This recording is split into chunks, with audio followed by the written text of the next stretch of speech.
Night settles over an Egyptian town, and somewhere beyond its last mud brick houses, lamplight trembles inside a room prepared for the dead.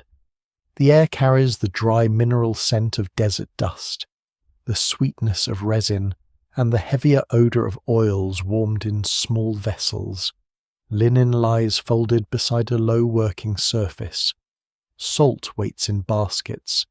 Hands trained by custom arrange the materials with the care of people, repeating an old and serious duty.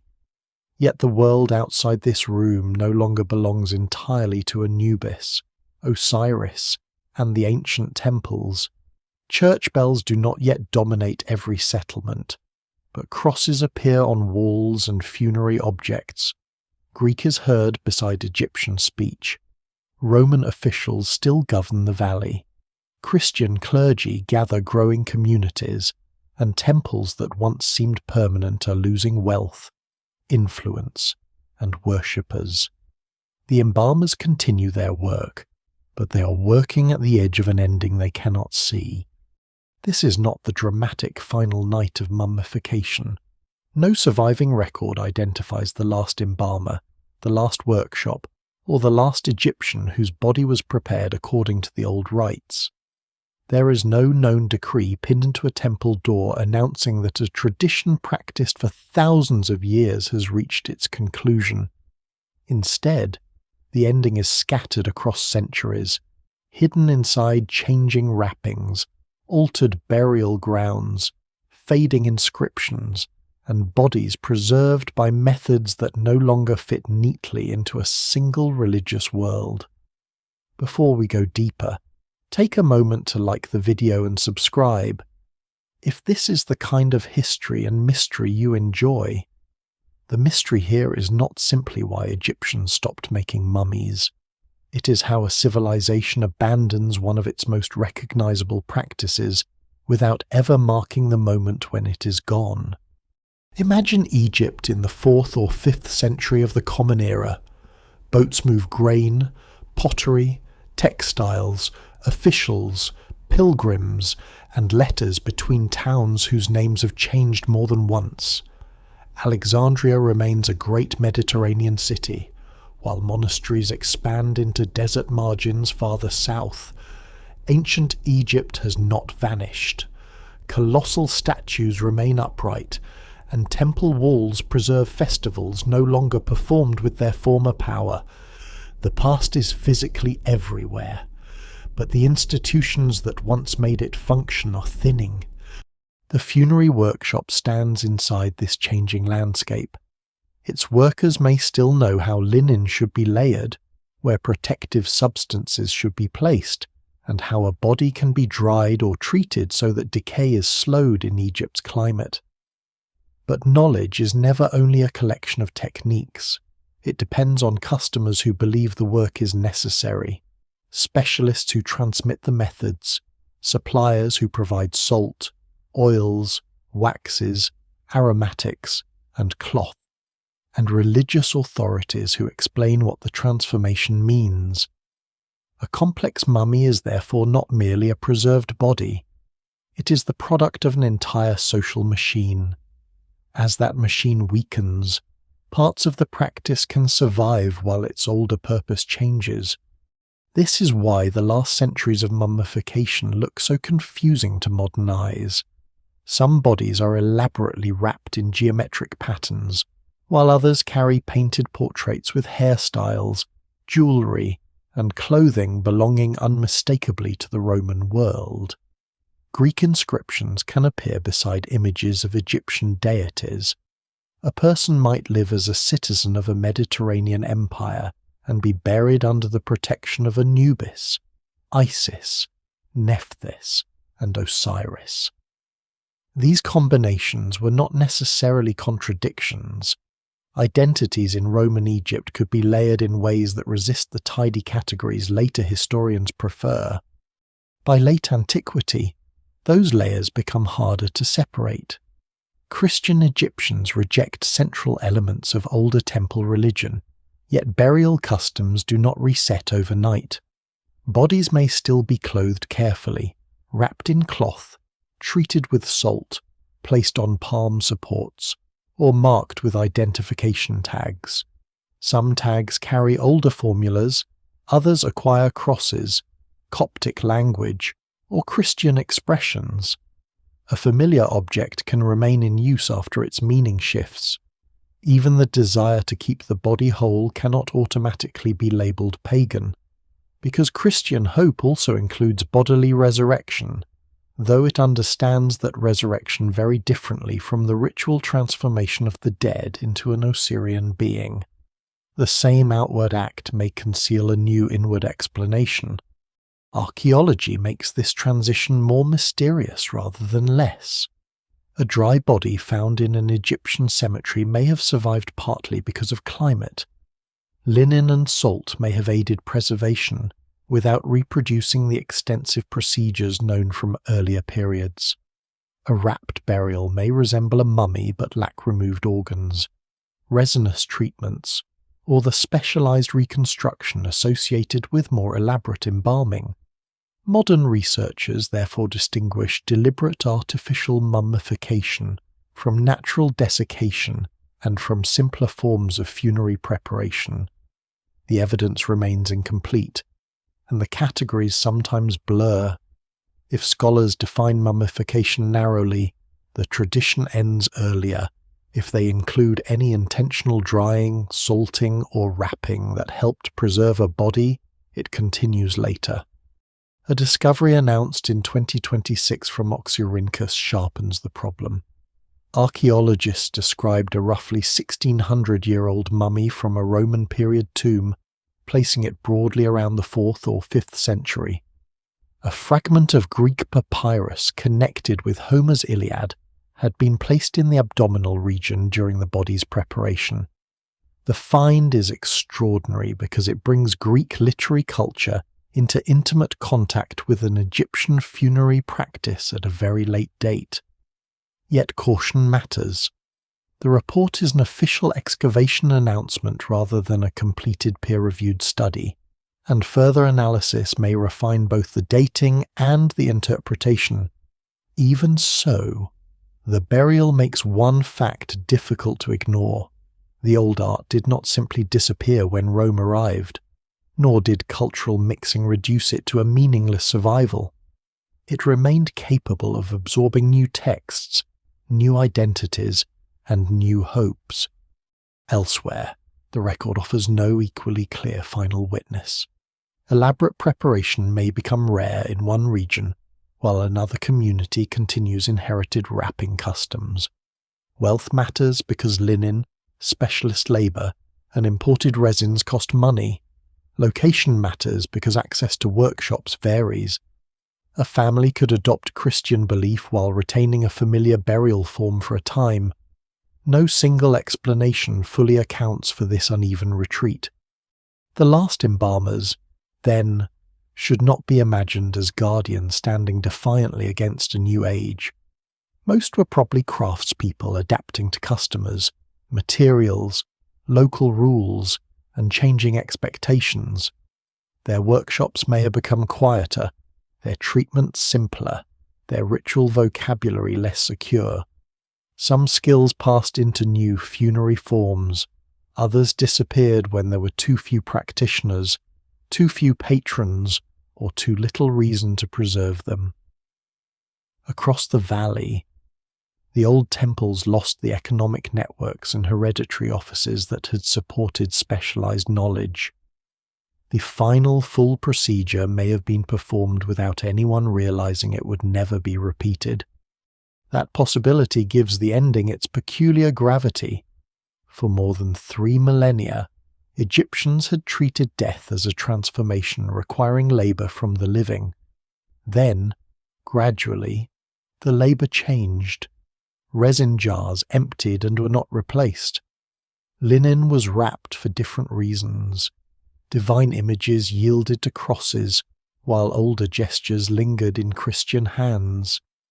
The body remained important, but it no longer had to become the same sacred object. Somewhere in late antique Egypt, after the lamps were extinguished and the workshop door closed, an ancient chain of knowledge lost another link. To understand how such a chain could endure for so long and why its breaking took centuries, the story must return to the desert graves where preservation began before anyone had invented the mummy, long before resin jars, painted coffins, or priests wearing the mask of a jackal. The Egyptian desert was already performing its own quiet experiment. A body placed in a shallow grave at the edge of the cultivated valley could lose moisture quickly in the hot, dry sand. Without a sealed chamber to trap dampness, the desert sometimes slowed decay and preserved skin, hair, and the recognizable shape of the person. Those who later reopened a grave, whether deliberately or by accident, may have encountered something astonishing. The dead had not entirely disappeared. The face might still be present. The limbs might retain their form. In a landscape where the river renewed the fields each year and the sun returned after every night, the preserved body offered another image of continuity. Yet scholars still debate how directly natural desiccation inspired artificial mummification. The desert created the conditions, but belief, status, architecture, and human intervention turned preservation into a civilization-wide religious art. The oldest burials were not empty holes containing only a body. People were placed in contracted positions, often on one side, accompanied by pottery, ornaments, food, tools, or other possessions. Such objects suggest care for the dead and some expectation that death did not erase social identity. Although the exact ideas held by these early communities cannot be reconstructed with confidence, they left no explanatory texts. Archaeology preserves arrangements, not thoughts. A vessel beside a body may have carried sustenance for another existence, served as a memorial gift, or expressed ties between the living and the dead. What survives in the record suggests that burial already involved more than disposal. The grave created a protected place where a known individual remained connected to a household and community. Even at this early stage, preservation was not always left entirely to the sand. Chemical study of prehistoric funerary linen dating broadly from about 4,500 to 3,350 BCE has identified mixtures containing plant oils or animal fats, gums or sugars, aromatic substances, conifer resins, and naturally occurring antibacterial compounds. Some ingredients may have been heated together and applied to cloth wrapped around the dead. Conifer resin was especially significant because suitable trees did not grow widely in Egypt, implying access to exchange networks beyond the Nile Valley. These treatments were not yet the standardized embalming procedures familiar from much later periods, and calling every treated burial a fully developed mummy would stretch the evidence. Still, the linen reveals deliberate experimentation more than 1,000 years before the Pyramid Age. Egyptians were learning that certain substances could alter the passage from body to remains. Then success created a problem. As political power became more concentrated and elite tombs grew more elaborate, important bodies were increasingly placed inside lined graves, wooden containers, mud brick structures, and eventually stone chambers. These protected the dead from animals, disturbance, and shifting sand, while displaying wealth and rank. But they also separated the body from the dry earth that had preserved it naturally. Air inside a chamber could retain moisture. Materials surrounding the body could change decomposition. The architecture built to defend eternity could therefore undermine the very preservation that the desert once provided freely. Artificial treatment became a way of recreating inside the tomb what the sand had once accomplished outside it. Practical preservation alone, however, cannot explain the immense effort that followed. Egyptians did not preserve bodies because they imagined the corpse would simply awaken and resume ordinary life. Their understandings of a person were more complex and changed across time. Later religious texts speak of elements that modern summaries often translate as the ka, ba, name, shadow, heart, and transformed spirit. These were not detachable pieces in a simple mechanical system, and their meanings could overlap or develop. The ka was associated with vitality, sustenance, and continuing existence. The bese, often represented as a human-headed bird, could move between realms and remain linked to the individual. The name carried identity so powerfully that erasing it could threaten memory and survival. The heart embodied thought, character, and moral being. The physical body provided an enduring anchor through which the person could be recognized and made whole. Recognition was crucial. A dead person had to become more than a silent corpse. Through preparation, ritual, images, words, offerings, and proper burial, the deceased could be transformed into an effective and blessed being among the gods. The Egyptian term, often rendered as Ak, points toward this luminous as potent state. The goal was not merely to prevent decay, but to overcome the disorder decay represented. Death dismantled the human form. Mummification answered by restoring boundaries, wrapping limbs into unity, protecting the surface, and giving the body a renewed sacred shape. What nature threatened to scatter, ritual gathered again. This helps explain why Egyptian preservation was closely tied to images. A statue, coffin face, painted portrait, or written name could supply another place where identity endured. If the body were damaged, representations might support continued existence. If an image were damaged, the mummy remained. Food could be physically deposited, depicted on a wall, named in an offering formula, and renewed through ritual. The dead were protected by matter and language at once, careful planning against the uncertainties of forever. The body itself also became a divine landscape. In later funerary traditions, individual parts could be associated with specific gods and protected through spoken formulas. Linen was not merely cloth, but a purified covering. Resins could heal, seal, perfume, and sanctify. Amulets placed among the wrappings did more than decorate. Their shapes and positions activated particular forms of protection. Yet it would be misleading to project every later ritual back into the earliest graves. Osiris, whose own restored body became the great model of regeneration, grows increasingly central in Egyptian funerary belief over time. The earliest royal efforts at preservation emerged before the complete Osirian theology known from later texts. The practice and its explanations developed together rather than appearing fully formed. By the age when written funerary spells begin to cover royal burial chambers, the logic is unmistakable. The dead require knowledge to cross dangerous regions, offerings to sustain them, ritual purity to approach the gods, and a body capable of being reassembled and recognized. Kings seek ascent to the sky among imperishable stars, yet they also remain present in their tomb complexes through cult and offering. Later, promises once expressed most richly for royalty become available in expanding forms to non-royal elites and broader portions of society.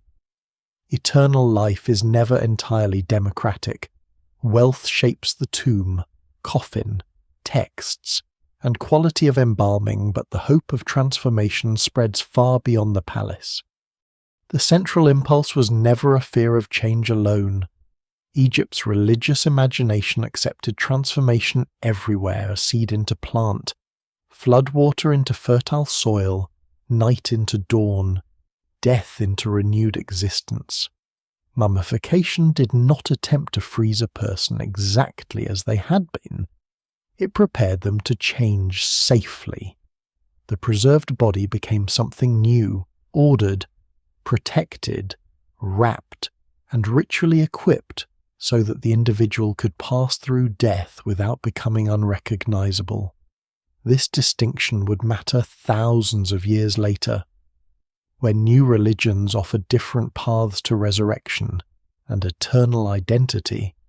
Egyptians could surrender many procedures without surrendering hope itself. But before that distant ending, preservation would grow from scattered experiments into an increasingly elaborate tradition.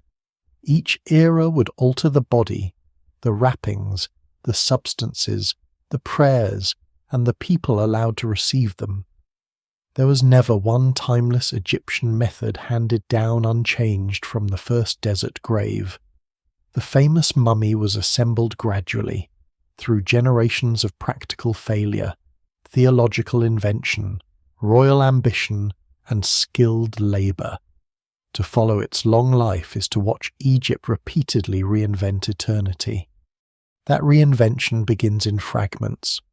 From Egypt's earliest dynasties, archaeologists find bodies wrapped in linen, limbs bound into ordered positions, and surfaces treated with substances intended to preserve or reshape them.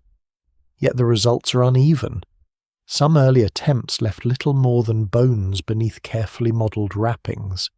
In certain elite burials of the Old Kingdom, layers of resin-soaked linen or plaster created a human outline, even when the body within had not survived well. The outer form could preserve identity where the flesh could not. This was not failure in the simple modern sense, because the funerary image, the name, the tomb, and the rituals all help sustain the person. Still, the gap between an ideal body and an unstable physical reality pushed embalmers toward new solutions. Royal burials gave those experiments wealth, organization, and religious urgency. During the Pyramid Age, kings received vast tomb complexes maintained by priests, estates, and offering systems. Their bodies were only one element within a larger machine designed to perpetuate kingship beyond death, but they were a crucial element. Evidence from surviving royal remains is frustratingly incomplete because tomb robbery, reuse, disturbance, and later collecting destroyed much of the record. The Great Pyramids themselves did not yield intact royal mummies that could reveal a neat sequence of technical development. What survives in other tombs suggests increasing attention to wrapping, body treatment, and the separation or preservation of internal organs, though scholars still debate the timing and consistency of several early procedures. By the Middle Kingdom, the mummy is becoming more recognizable in the form imagined today. Yet there is still no universal standard. Some bodies are carefully dried and treated. Others receive elaborate coffins and masks while preservation inside remains modest.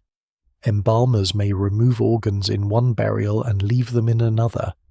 Canopic containers become familiar parts of elite funerary equipment, but their presence does not always prove that they held preserved organs, and later examples can be symbolic. Coffins carry expanding fields of religious writing, including spells once strongly associated with royal contexts.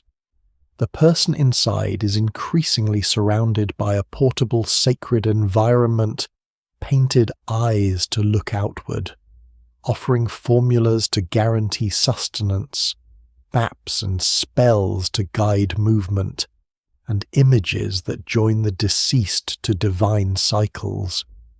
The New Kingdom brings some of the most technically accomplished mummies ever produced. Royal embalmers serving rulers such as those buried in the Valley of the Kings worked with access to fine linen, costly resins, oils, aromatics, skilled assistants, and many weeks of preparation.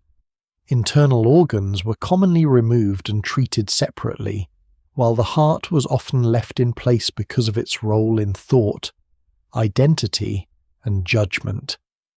The brain could be extracted through the nasal region, although the method and completeness varied. Natron, a naturally occurring mixture rich in sodium salts, drew moisture from the body. After drying, the form could be packed, anointed, wrapped in many layers, protected with amulets, and enclosed within nested coffins. Even here, the famous image of an exact 70-day recipe is too tidy. Textual accounts, archaeology, and medical imaging reveal variations between workshops, periods, and individuals. Not every organ was always removed. Not every body dried equally. Resins might be poured generously in one case and used sparingly in another.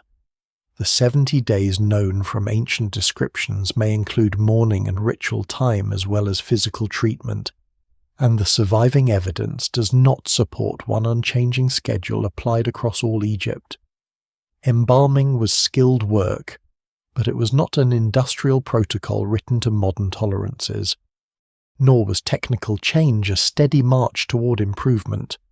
Political fragmentation could disrupt royal workshops, while embalmers in later eras sometimes solved problems in remarkably inventive ways. During the 21st dynasty, specialists working on elite bodies sought to restore a lifelike appearance by packing materials beneath the skin, filling the cheeks, and arranging the features. Artificial eyes or coverings could give the face a renewed presence. The goal had shifted from simply drying the body toward reconstructing an ideal human form. Yet these interventions could also damage tissue, or produce results that now seem strange. Mummification advanced by experiment, and experiment always carried risk. The same period reveals another complication. Ancient Egyptians themselves moved and rewrapped older royal mummies. As tomb robbery intensified, officials transferred the bodies of earlier kings into hidden caches, repaired damaged wrappings, replaced labels, and sometimes combined funerary equipment from different burials. These actions have often been described as rescue operations, and many probably were. Although the reuse of valuable materials makes motives difficult to reduce to piety alone, the royal dead survived partly because later priests disturbed them. Ironically, the effort to protect eternity altered the evidence that modern researchers would one day use to reconstruct it. Beyond the court, access to mummification widened. Officials, priests, artisans, merchants, and others with sufficient means could purchase varying levels of preparation. Funerary text appeared on papyri, coffins, shrouds, and amulets. Workshops offered choices shaped by wealth and local custom. One family might afford fine wrapping and imported resins, another might receive basic drying, limited linen, and a painted covering that created the expected appearance.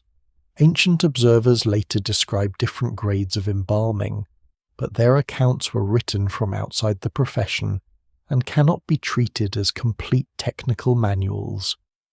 What archaeology shows is a spectrum rather than three perfectly fixed packages. By the late period, mummification had become deeply embedded in temple economies and urban life. Specialist workshops operated near cemeteries and sacred centers. Recent chemical analysis of labeled vessels from a Saqqara embalming workshop has shown that different mixtures were associated with particular tasks or areas of the body. Ingredients included local substances and materials arriving through long-distance trade, revealing that a mummy could embody connections stretching toward the Eastern Mediterranean, the Levant, and perhaps much farther. The dead of Egypt were wrapped in the products of a surprisingly international world. This expanding economy also transformed animals into sacred offerings on an enormous scale. Ibises, cats, crocodiles, falcons, dogs, and other creatures were mummified in association with particular gods, often to serve as votive gifts presented by worshippers. Millions were deposited in catacombs over centuries. Some bundles contain complete animals, others only partial remains, and some contain feathers, eggshell, plant material, or no identifiable animal tissue at all.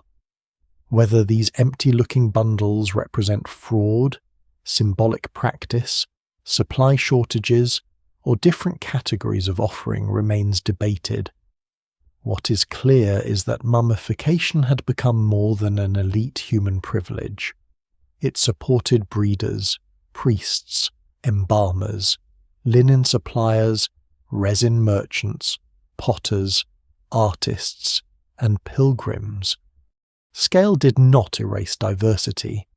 Regional traditions flourished. The appearance of a mummy from the Fayum could differ from one prepared at Thebes, Akhmim, Saqqara, or an oasis cemetery. Wrapping styles changed. Masks grew more elaborate or more standardized. Resin use rose and fell. Some bodies were expertly preserved beneath modest exteriors, while costly decoration could conceal poor physical treatment.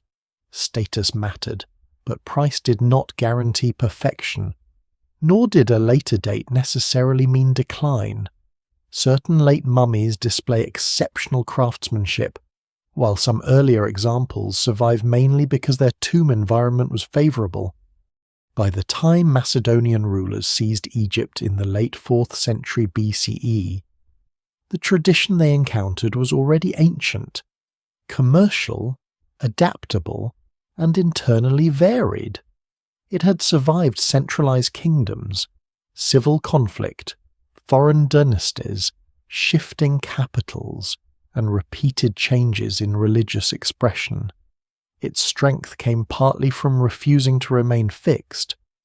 Natural preservation had become royal technology. Royal privilege had widened into a social aspiration. Sacred treatment had grown into an economy serving both human burials and divine animals. Yet adaptability would soon carry mummification into its greatest cultural experiment. Under Greek rule, the mummy would not retreat from foreign influence. It would begin wearing it. The foreign rulers would eventually encounter not a secret performed in silence, but an organized profession with rooms, vessels, suppliers, assistants, priests, and customers. To enter a late-period embalming workshop is to step into a place suspended between craft and sanctuary. It may stand near the desert cemetery, close enough for processions to reach the tombs, but apart from the town, water is needed for washing, natron, linen, oils, resins, fats, wax, pottery, and tools must arrive steadily. The workers understand bodies, but their task is never merely anatomical. The person brought through the doorway is dead. The being carried out weeks later has been dried, reshaped, protected, named, and prepared to join the divine world. The clearest archaeological glimpse comes from Saqqara, where a workshop dating to roughly the 7th and 6th centuries BCE preserved ceramic vessels marked with instructions and the names of substances. Chemical analysis has allowed researchers to compare the writing on the containers with residues still clinging to their interiors. Some inscriptions indicate use for the head, for washing, for making the body smell pleasant, or for treating linen. The discovery is remarkable because most ancient Egyptian texts emphasize ritual meaning rather than offering a straightforward embalmer's manual. Here, scratched and painted labels bring the working bench into view. They show that named products were not always single ingredients. Terms once translated as particular oils or resins could describe prepared mixtures combining animal fat, plant oil, conifer products, wax, or aromatic resin. Those mixtures reveal a supply chain far larger than the room itself. Cedar, juniper, cypress, and Pistacia products linked Egyptian workshops to the Levant and wider Mediterranean. Other resin identifications may point toward tropical sources much farther east, although scholars continue to examine how securely particular compounds can be assigned to exact plants and regions. Beeswax could seal and protect. Bitumen appears in some periods and bodies, but it was not the universal substance that later Europeans imagined when they associated all mummies with black pitch. Local oils and fats formed practical bases into which costlier aromatics could be blended. A well-prepared body was therefore also a map of trade, carrying forests and coastlands into the Egyptian desert. Work begins with purification and planning. The family, temple personnel, or funerary agents must decide what level of treatment can be afforded. Ancient Greek accounts describe several price grades, from elaborate procedures to simpler alternatives, and although these reports are valuable, they were written by outsiders and should not be mistaken for complete workshop records. Archaeology confirms enormous variation. Wealth can purchase more linen, better coffins, specialist attention, imported resin, amulets, and extended ritual service. It cannot guarantee flawless preservation. A less expensive burial might rely on drying, surface treatment, limited wrapping, and a convincing outer appearance. The workshop balances sacred ideals against the stubborn limits of money, time, materials, and the condition of the body. In a more elaborate treatment, specialists remove the parts most likely to accelerate decay, though the exact practice changes by era and locality. Internal organs may be taken out through an incision, treated, wrapped, and placed in jars or returned to the body cavity. The heart is often retained, but not invariably. The brain may be removed through the nasal passage with slender instruments, yet scans show that many embalmers left portions behind or used other approaches. There is no reason to imagine clumsy workers blindly following superstition. Repeated practice gave them intimate knowledge of the human body, even if their objectives differed from those of later physicians. Their success was measured not by surgical recovery but by stable dryness, recognizable form, ritual completeness, and an appearance suitable for eternity. Greek descriptions divide the profession into specialized roles. One account claims that the person making the incision fled, while others symbolically condemned him for injuring the body. Whether this records regular practice, a misunderstood ritual, or literary theatre remains uncertain. Egyptian evidence places embalming under divine authority, especially that of Anubis. The body had to be opened so it could be preserved, then healed through words, resins, linen, and protection. Drying was the decisive physical stage. Natron was not simply table salt, but a natural blend of sodium compounds obtained from deposits in Egypt. It drew out moisture and created conditions hostile to many forms of microbial activity. Modern experiments inspired by ancient descriptions demonstrate how effective extended natron treatment can be, but they cannot prove that every historical workshop followed the same duration or arrangement. A body might be covered with dry natron, packed with it, or treated through methods that changed over time. The familiar figure of 40 days for drying within a 70-day funerary period is plausible in some contexts, not a stopwatch governing 3,000 years of practice. Once dried, the body could appear shrunken and unlike the living person remembered by the family. Embalmers answered with reconstruction, linen, mud, sawdust, resinous material, or other packing could restore contours. Oils and aromatic preparations treated the surface, though excessive moisture could undo earlier drying if poorly managed.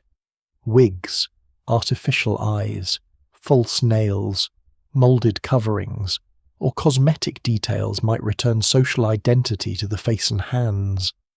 During some periods, embalmers packed material beneath the skin itself. Each solution carried compromises.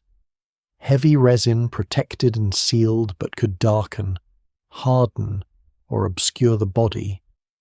Abundant linen created a powerful sacred envelope but increased expense. A beautiful mask might compensate for modest preservation beneath it. Wrapping required its own intelligence. Long strips crossed the body in planned sequences, while smaller pads and bandages stabilized individual areas. Amulets could be inserted at meaningful positions, each accompanied ideally by knowledge of its protective function. Resin or gum helped layers adhere. In later periods, interlaced strips formed elaborate diamonds and geometric patterns across the surface. Linen sometimes came from household cloth or reused textiles rather than material woven solely for burial.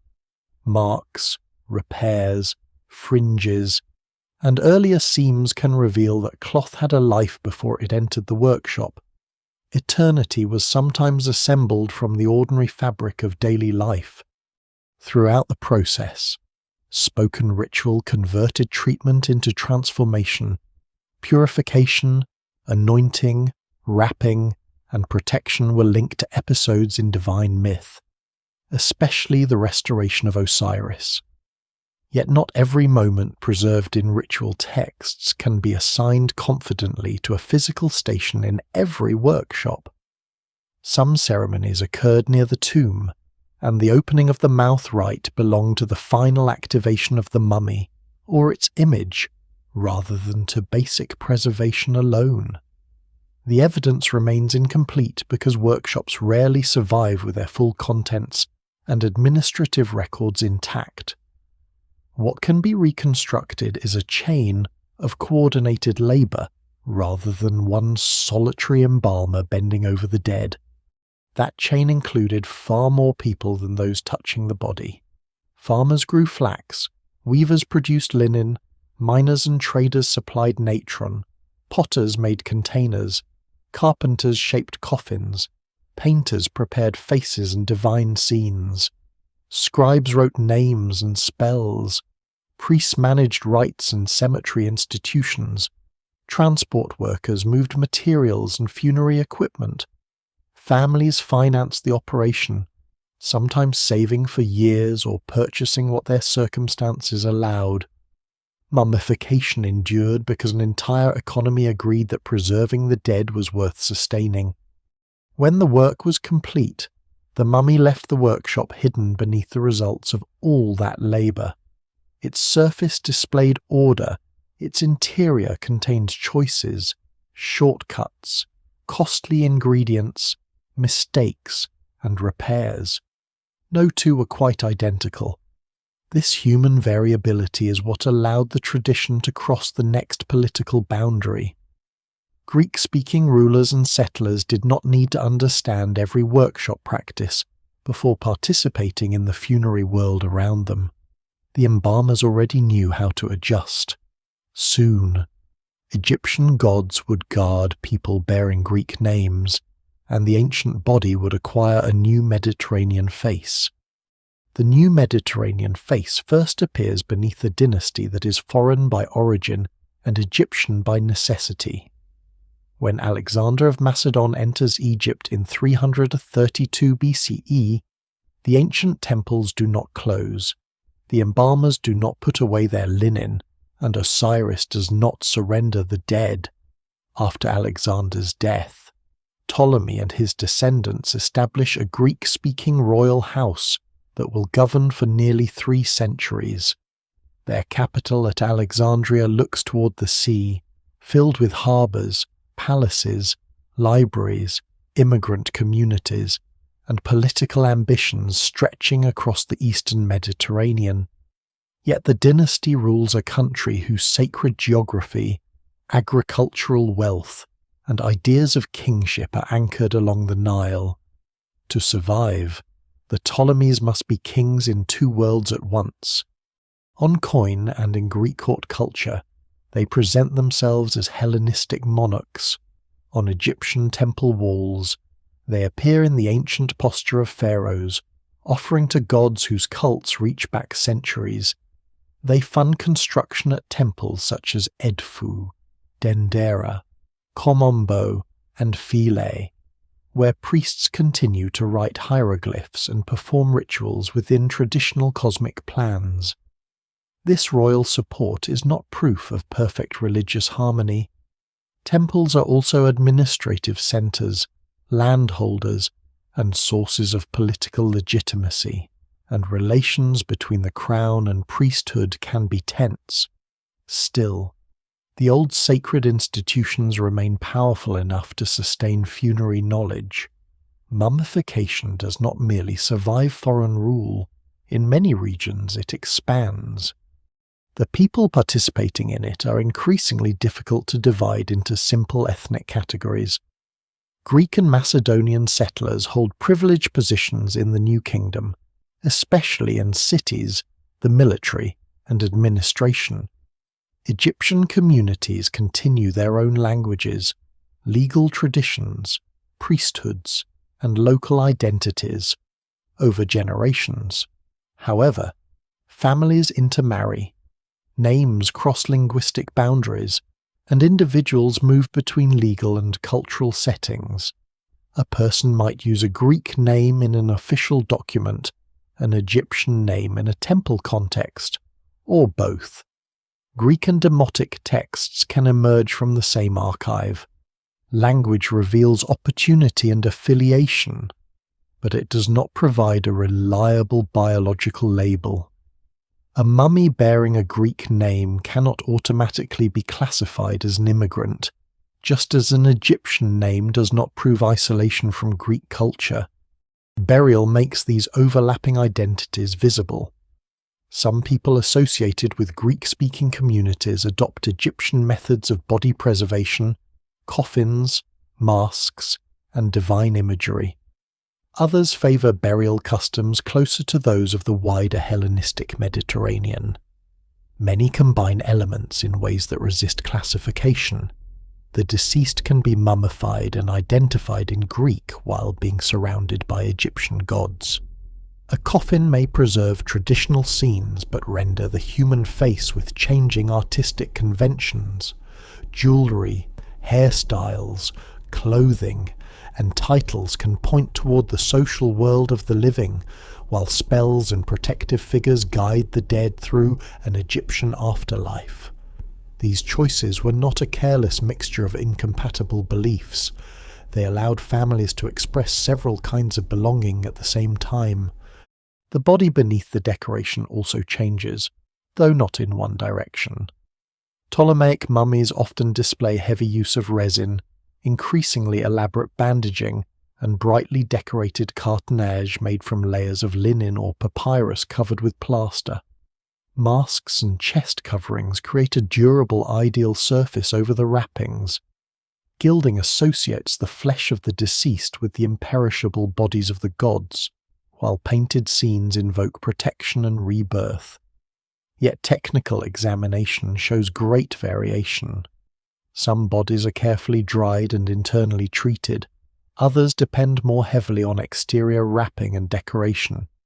Greater demand may have encouraged standardized production in certain workshops, but the evidence does not justify a universal story of declining skill. Excellent and poor work exist beside one another. Even discarded writing could enter this funerary economy. Cartonnage was sometimes constructed from reused papyrus documents, including accounts, petitions, tax records, and literary fragments. To the craftsperson, old sheets could be practical raw material. To modern scholars, they are archives trapped inside masks and coverings. Their recovery has revealed ordinary voices from Ptolemaic Egypt, though dismantling cartonnage to obtain text can destroy funerary objects and is now approached with far greater caution. A surface made for eternity could contain the bureaucratic debris of daily life grain calculations, property disputes, official complaints, and names that would otherwise have vanished. Temple economies supported this expansion. Priests supervised sacred knowledge, cemeteries required maintenance, and workshops supplied human burials as well as the vast animal cults that flourished during the period. Pilgrims purchased mummified animals as offerings connected with gods such as Thoth, Bastet, Anubis, Sobek, and Horus. The scale could be extraordinary, filling underground galleries with bundles deposited over generations.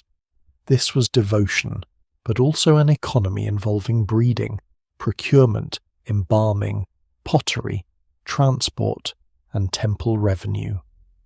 Popular participation brought worshippers into direct contact with practices once associated most visibly with elite tombs. At places such as Athribis, archaeological work has identified spaces connected with Anubis and traces consistent with embalming activity in the Greco-Roman age. Resin-stained linen, containers, and specialized rooms suggest that preparation of the dead remained physically tied to sacred institutions.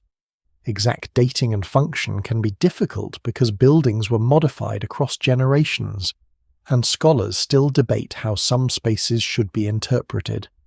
Even so, the larger pattern is clear.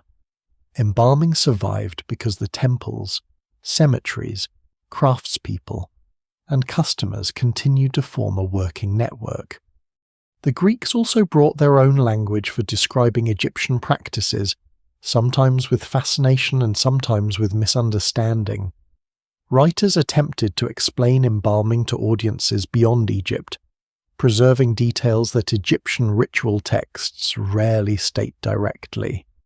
Yet their accounts often turn complex professions into neat sequences or exotic customs. They observed from particular social positions, and what they recorded at one time and place cannot stand for every workshop across the Nile Valley. The Egyptian dead were becoming famous abroad even as outsiders struggled to understand what the mummy meant at home. For ordinary families, the decision was more immediate. A burial had to honor the deceased, display status without exhausting the household, and place the person within a meaningful community of gods and ancestors. Choices were made from what was locally available. One town might favor gilded masks, another might develop distinctive cartonnage panels or wrapping patterns. Priestly families could preserve dense networks of traditional titles. People living near Greek settlements might adopt Greek language more readily while retaining Egyptian funerary protection. The resulting cemetery is not a diagram of two cultures slowly blending into one. It is a field of individual negotiations. Royal death presents a strange absence. The Ptolemies invested heavily in Egyptian temples and performed pharaonic kingship, but their own great dynastic burial place in Alexandria has not been securely recovered. Ancient writers refer to a royal tomb complex, yet its location and remains are lost beneath the transformed city. No intact line of Ptolemaic royal mummies survives to show whether the rulers themselves received the same bodily treatment promoted across the kingdom. The evidence remains incomplete, and later stories about individual royal burials cannot fill that archaeological silence. By the final century BCE, the hybrid funerary world is not a temporary phase. Generations have lived and died within it. Egyptian mummification has absorbed Greek names, artistic tastes, documents, and social identities without losing its association with Osiris, Anubis, ritual protection, and the enduring body. This flexibility appears to guarantee another long future. Then the dynasty collapses, Alexandria falls under the authority of Octavian, and Egypt becomes a province of Rome. The embalmers continue working, but the balance changes again. The mummy is about to enter an empire where private portraiture, public status, taxation, and fashion will press even more visibly against its ancient wrappings. Rome takes Egypt in 30 BCE, but it does not take the dead away from Osiris. The defeat of Cleopatra and Mark Antony ends the Ptolemaic dynasty, and Octavian places the country under unusually close imperial control. Egypt becomes a Roman province governed by a prefect rather than a senatorial governor, guarded for its wealth and strategic value. Grain sails north to help feed the imperial capital. Taxes, censuses, land records, and official correspondence bind villages along the Nile to a state larger than any pharaoh had ruled. Yet inside Egyptian temples, Roman emperors can still be carved in the posture of ancient kings, offering to gods beneath hieroglyphic captions.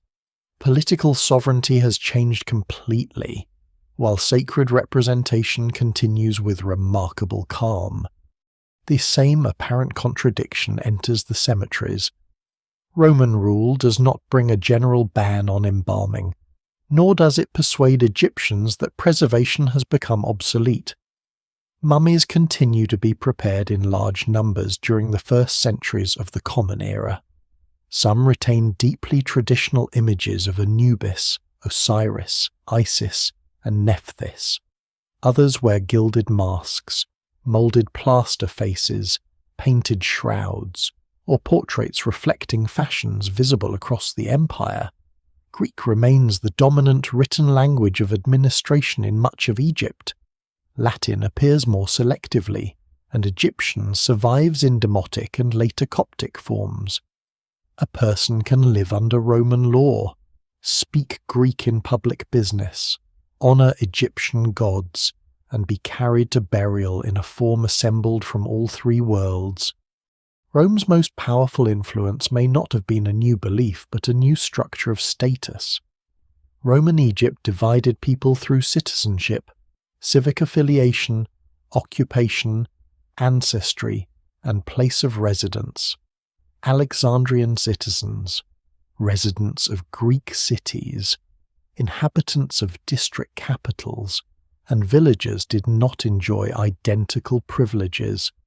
Adult men in many categories faced a poll tax, while registration and census declarations helped the government monitor households and obligations. The famous 14-year census cycle generated mountains of paperwork in which families listed members, ages, property, and legal position.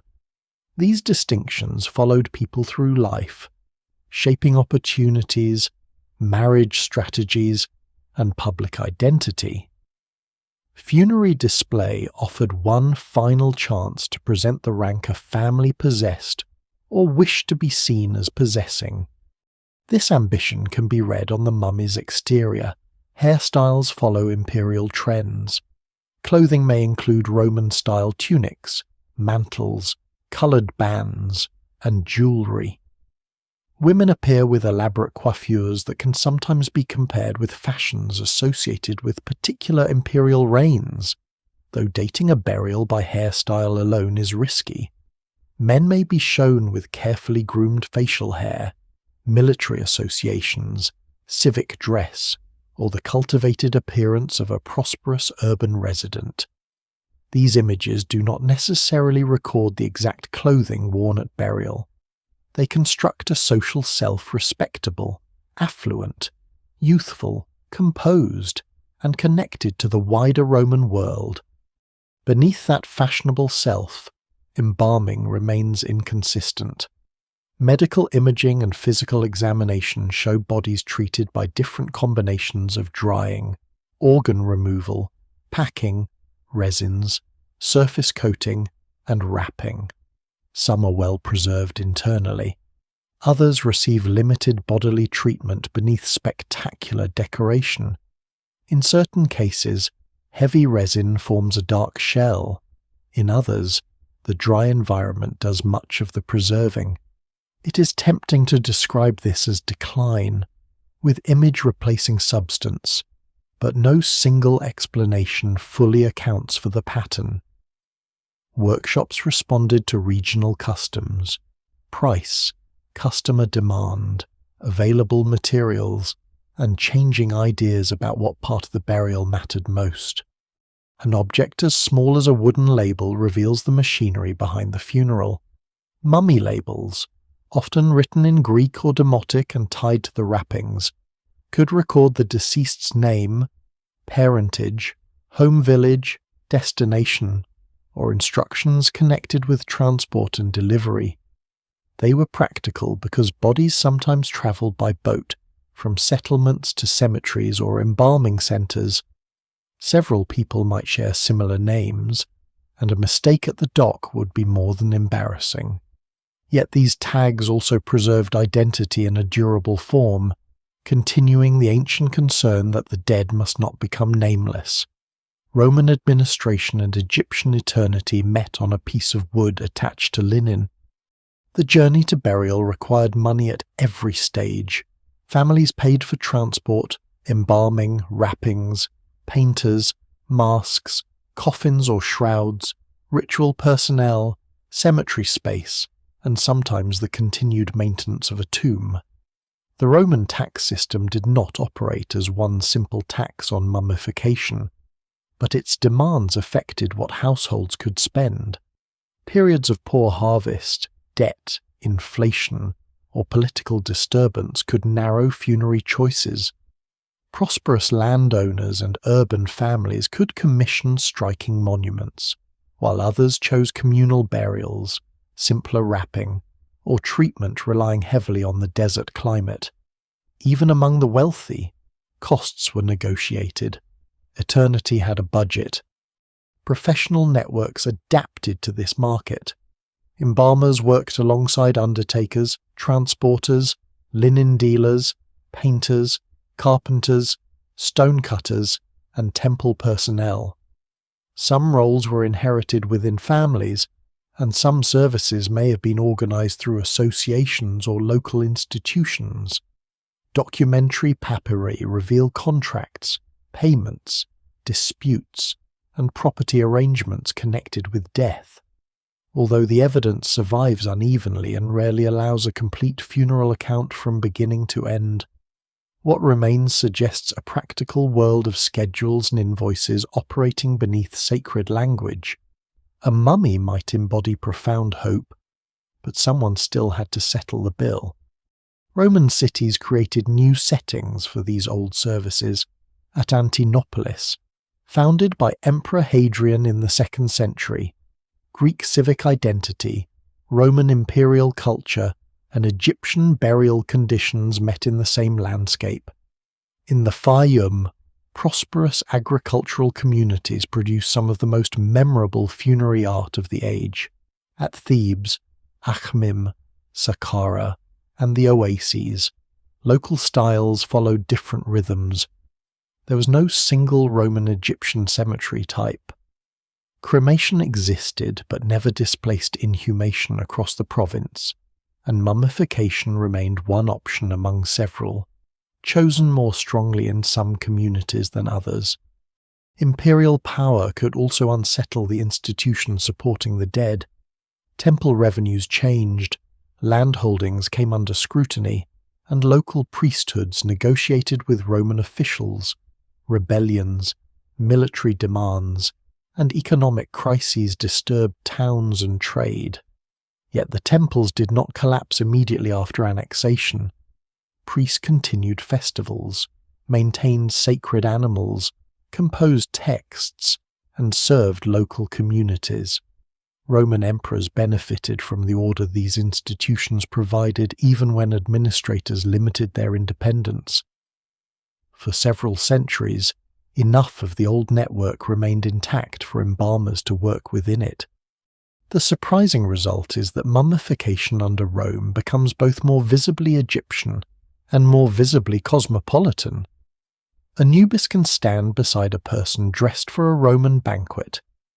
Greek writing can identify someone whose wrapped body is protected by Egyptian symbols. A gold face can suggest divine flesh while its hairstyle announces participation in contemporary fashion. These combinations do not show a tradition losing all meaning. They show meaning being redistributed across body, image, name, and social display. But the balance is delicate. The more funerary identity depends on portraits, clothing, gilding, and public status, the more the ancient body can be preserved through its surface, rather than through one uniform internal method. The mummy has become a stage on which Roman Egypt presents itself. To understand what families wanted that stage to reveal, it is necessary to look directly into the painted faces that still meet the viewer's eyes, faces made not only for memory, but for eternity. The faces look back with an immediacy that stone statues rarely possess. Their eyes are dark and reflective, their hair carefully arranged, their mouths closed in expressions that seem calm without being empty. Some wear gold jewellery or white tunics marked with coloured bands. A few appear severe, others almost vulnerable. They come from cemeteries across Roman Egypt, especially the Fayum region, but also places such as Antinopolis and other Nile Valley sites. Because so many became known through finds in the Fayum, they are often gathered under one convenient name, yet they were never the art of a single oasis. They belong to a wider funerary language that placed a painted human face over an Egyptian mummy. Most surviving panel portraits date from roughly the 1st to 3rd centuries of the Common Era. Artists painted them on thin wooden boards using techniques familiar in the Mediterranean world. Some employed encaustic, mixing pigments with heated wax to produce dense colours and luminous surfaces. Others used a water-based tempera method that could create a softer, more matte appearance. Brushstrokes remain visible, highlights on the skin, lips, eyes, and jewellery give the face volume. Gold leaf may mark a wreath or ornament, connecting social display with the divine brilliance long valued in Egyptian funerary art. The result is neither purely Roman painting nor simply an Egyptian mask. It is a new surface designed for an ancient body. The wood itself could carry evidence of distance and expense. Craftspeople used both locally available and imported species, cutting panels thin enough to fit the curve of the wrappings. Some portraits were trimmed after painting, their edges shaved or corners cut so they could be inserted over the mummy's face. Linen bands crossed around them, locking the image into place. This physical adjustment matters because it shows that portrait and mummy were assembled together. Even if the painting may have existed before the final wrapping, the panel did not merely accompany the dead, it became the visible face of the transformed body. Whether every portrait was painted during life remains uncertain. An older idea imagined them displayed in homes and later transferred to mummies, partly because some panels show signs of wear or modification. In certain cases that may have happened, but the evidence does not support one rule. Many portraits could have been commissioned near death specifically for burial. Comparisons between painted age and the age estimated from bodies sometimes correspond closely and sometimes do not. Artists idealized, customers selected how they wished to appear, and modern biological age estimates have their own ranges of uncertainty. These are likenesses, but not photographs. They present socially meaningful identities shaped by artistic convention. Those conventions connect the deceased to the Roman present. Hair arrangements resemble styles fashionable under particular imperial families. Beards, jewellery, tunic bands, and hairstyles declare respectability and cultural awareness. Yet fashion should not be mistaken for ethnicity.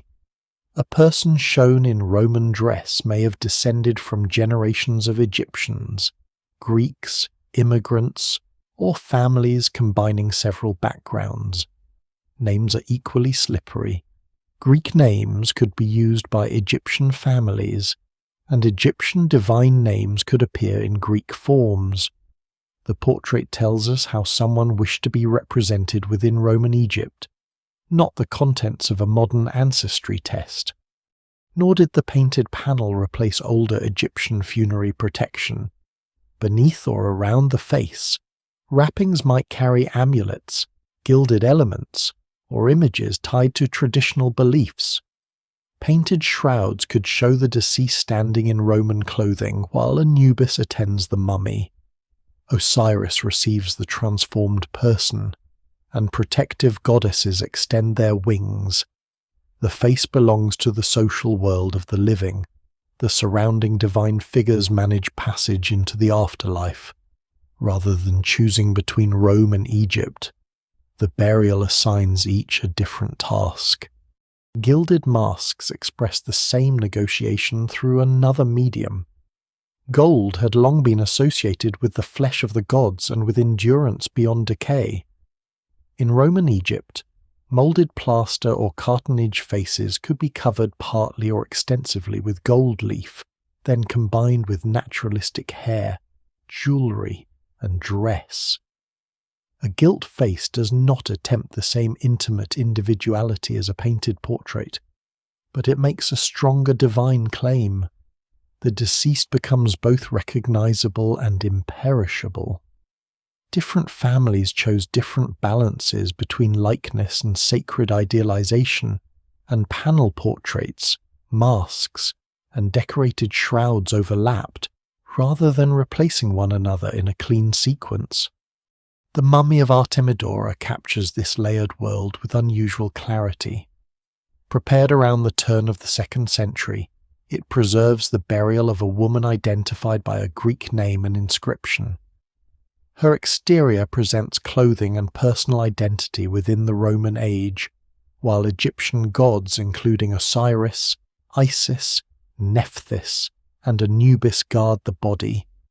Nothing about the arrangement suggests confusion. Artemidora is placed within a local afterlife through symbols inherited from ancient Egypt. While her name and appearance locate her within the society in which she lived, the mummy acts as a complete biography of belonging, written in several visual languages at once. Such burials were expensive, and they represent only a portion of Roman Egyptian society. Fine pigments, gold, skilled painters, decorated shrouds, and careful wrapping demanded resources. The surviving faces can therefore distort the past by making prosperous groups appear more typical than they were. Many people received simpler burials, and countless remains have disappeared through decay, disturbance, looting, or excavation without adequate recording. Even famous portraits often reach museums through the antiquities market, with incomplete information about their original tombs. A beautiful face without context can reveal style while concealing family, cemetery arrangement, and local custom. Where careful excavation survives, cemeteries show that the dead were not always isolated individuals. Mummies could be placed in family groups, returned to shared tombs, or deposited over time in chambers that accumulated generations. Portraits then belonged to a community of remembered faces. Some wrappings may have remained accessible for a period before final deposition, though claims that all portrait mummies were displayed for long intervals are difficult to prove. What survives in the record suggests varied treatment rather than one universal funeral timetable. The materials also change as they age. Wax blooms, wood bends, pigments darken, gold loosens, and linen becomes fragile. Modern imaging can look beneath the painted surface without removing it, revealing underdrawing, revisions, wood grain, and the structure of the wrapped body. Researchers can examine whether the face aligns with the person beneath, but even a close anatomical match cannot recover the artist's intention. The portrait preserves an encounter between observation and idealization, not a transparent window into personality. That may be why these faces feel so powerful. Traditional Egyptian coffins often present the dead in a timeless, perfected form. Roman mummy portraits allow individuality to approach the threshold of eternity without crossing it completely. The eyes are large because artistic convention and funerary presence both demand attention. The skin is alive with colour, yet the panel is fixed over a body made still. Roman fashion insists that this was a person of a particular society, while Egyptian wrapping insists that the person has become something more enduring. By the 3rd century, this portrait tradition begins to fade. The reasons remain debated: economic pressure, changes in elite fashion, altered cemetery practices, political instability, and shifting religious identities may all have contributed. There is no decree ending the painted face, just as there will be no decree ending the mummy itself. The portraits become rarer while new symbols spread through Egyptian communities. Among them is the cross, carrying another promise that death will not have the final word. The cross does not enter Egypt as an order to destroy the mummy. It arrives first as the sign of small communities living within the Roman province, then spreads through households, towns, monasteries, and institutions over several centuries. The earliest history of Christianity in Egypt is partly obscured by later tradition and limited contemporary evidence. Alexandria becomes an important centre of Christian learning, debate, and conflict, while believers also appear through the Nile Valley. During periods of persecution they remain vulnerable. After imperial toleration in the early 4th century, churches can expand more openly. By the end of that century, Christianity has become favoured by imperial power, yet conversion is never a single national event. Old and new beliefs coexist within families, neighbourhoods, and cemeteries. At the centre of the change lies a different answer to the problem of the body. Traditional mummification prepares the deceased to be restored, recognised, protected, and joined to the divine pattern of Osiris. Christian teaching also promises resurrection, but resurrection does not depend on an embalmer successfully preserving every feature. God can raise the dead whether the body remains intact, returns to dust, is lost at sea, or disappears through any other natural process. Divine power, not chemical treatment, guarantees the person's future wholeness. The ancient practical fear that destruction of the body might endanger identity loses much of its theological force. This does not mean Christians considered the body worthless. Christian thought treats the body as part of God's creation and expects a bodily resurrection, though theologians debate what continuity exists between the present body and the transformed one. Christians wash, clothe, carry, mourn, and bury their dead with care. The burial of Jesus provides a sacred model involving linen and a tomb, and the graves of martyrs and holy people can become sites of intense devotion.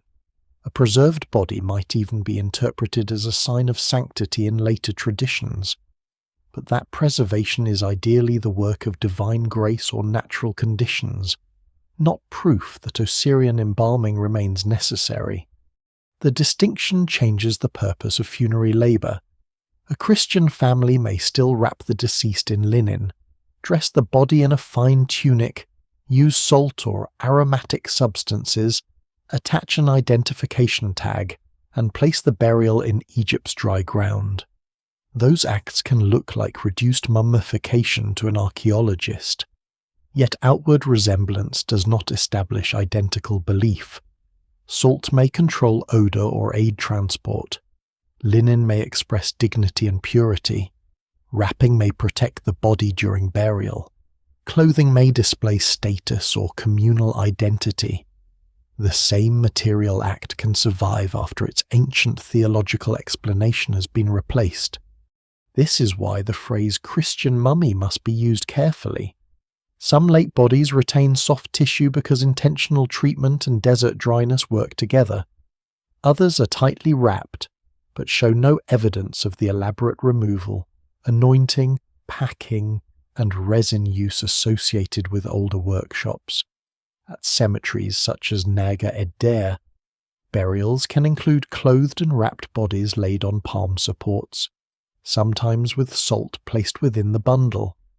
These practices preserve echoes of earlier funerary habits without necessarily reproducing the pharaonic process. The evidence remains incomplete, and scholars still debate where preparation ends and artificial mummification begins. Small objects reveal the transition more clearly than dramatic claims of religious replacement. Wooden mummy labels had long identified bodies during transport and burial. In late examples, crosses, Coptic writing, and Christian formulas appear beside a practical object inherited from older funerary systems. The tag continues to protect the name, but the name now rests within a Christian hope. Egyptian concern for identity has not vanished. It has been translated into another sacred language. Textiles perform the same work on a larger scale. Late antique Egyptians are famous for woven tunics and burial cloths decorated with geometric designs.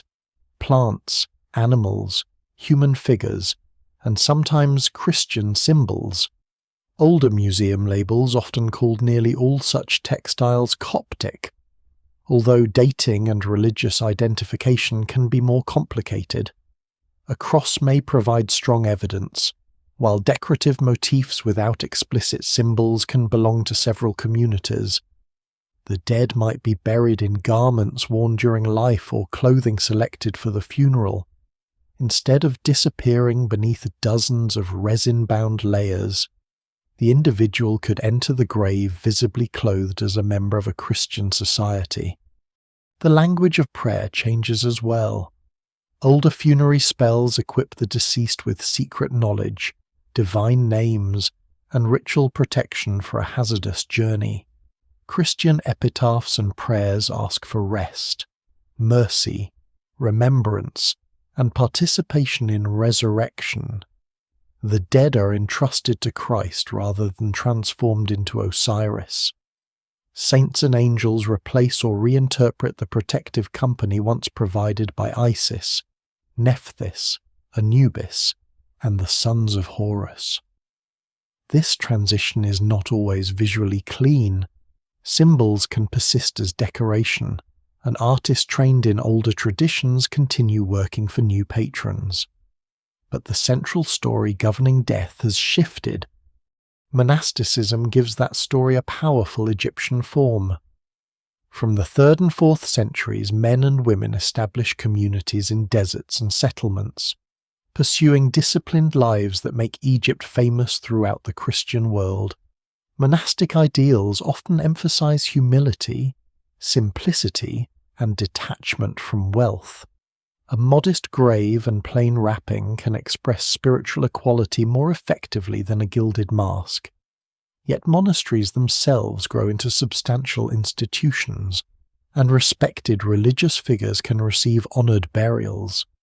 Christian simplicity is an ideal, not a guarantee that status disappears from the cemetery.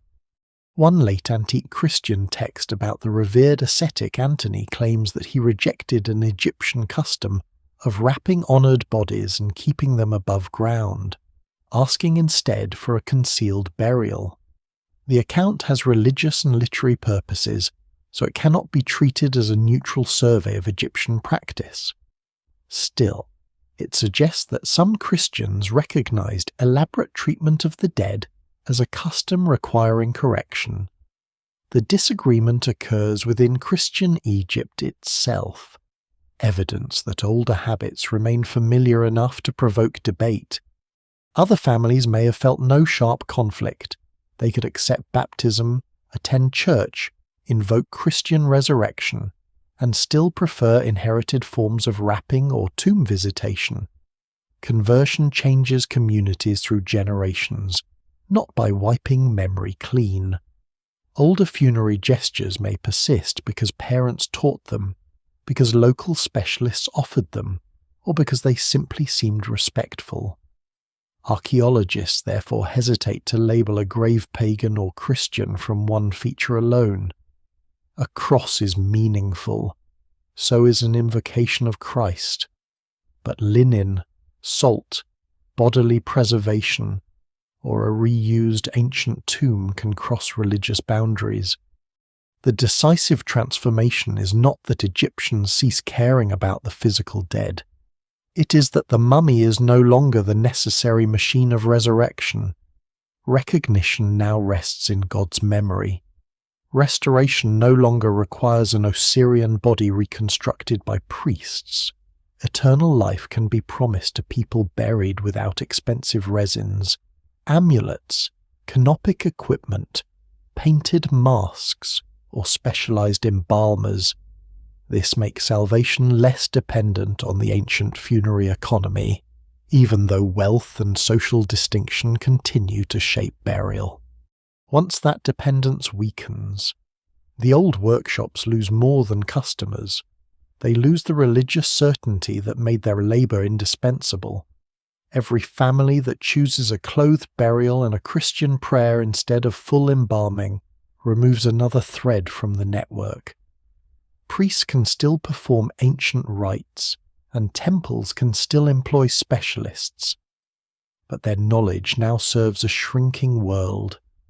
The cross does not end mummification by decree. It makes another eternity imaginable, and slowly the rooms that manufactured the older eternity begin to empty. The rooms do not empty because embalmers suddenly forget how to use natron. They empty because the institutions around them stop reproducing themselves. For centuries, an Egyptian temple is far more than a sanctuary containing a divine image. It owns or manages land, receives offerings, employs priests, scribes, guards, musicians, artisans, animal keepers, and labourers, stores records, organises festivals, and connects local families to the sacred calendar. Funerary specialists work within or beside this economy. The temple gives their labour authority, supplies customers, preserves ritual knowledge, and helps maintain trade in linen, oils, resins, amulets, coffins, and sacred animals. When that institution weakens, mummification loses the structure that made complex practice repeatable across generations. The weakening begins long before the final temple doors close. Roman administrators supervise priestly offices, taxation, land, and public order, sometimes supporting temples and sometimes restricting their independence. Economic pressure varies by region and century.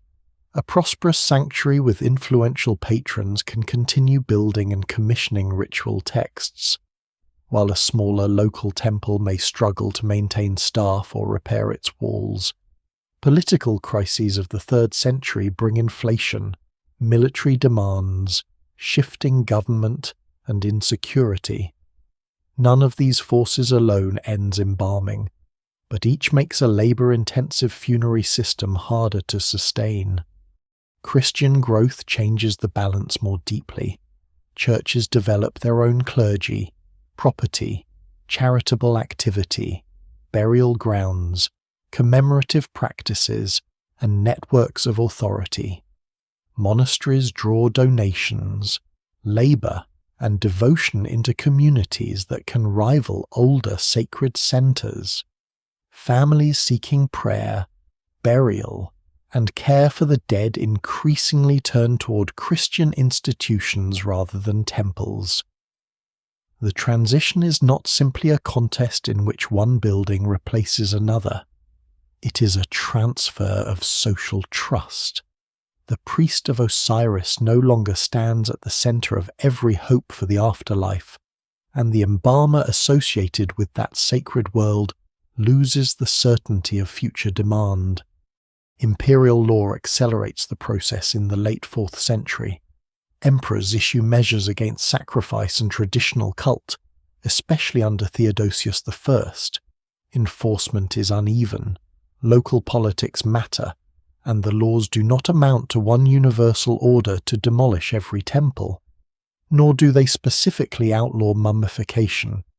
Their target is the public and private performance of religions increasingly labelled pagan by the Christian state.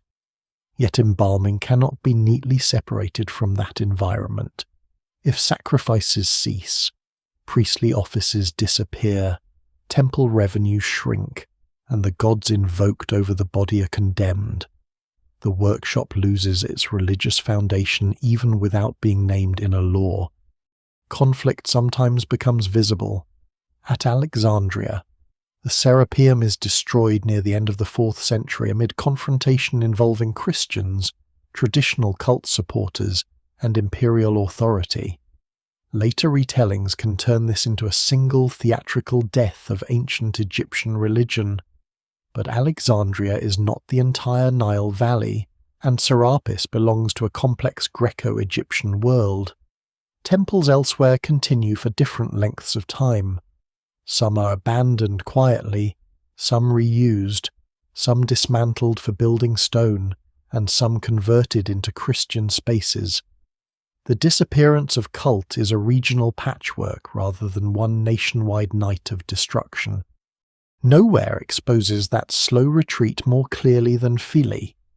The island sanctuary of Isis near Egypt's southern frontier is often described as the final stronghold of the ancient religion.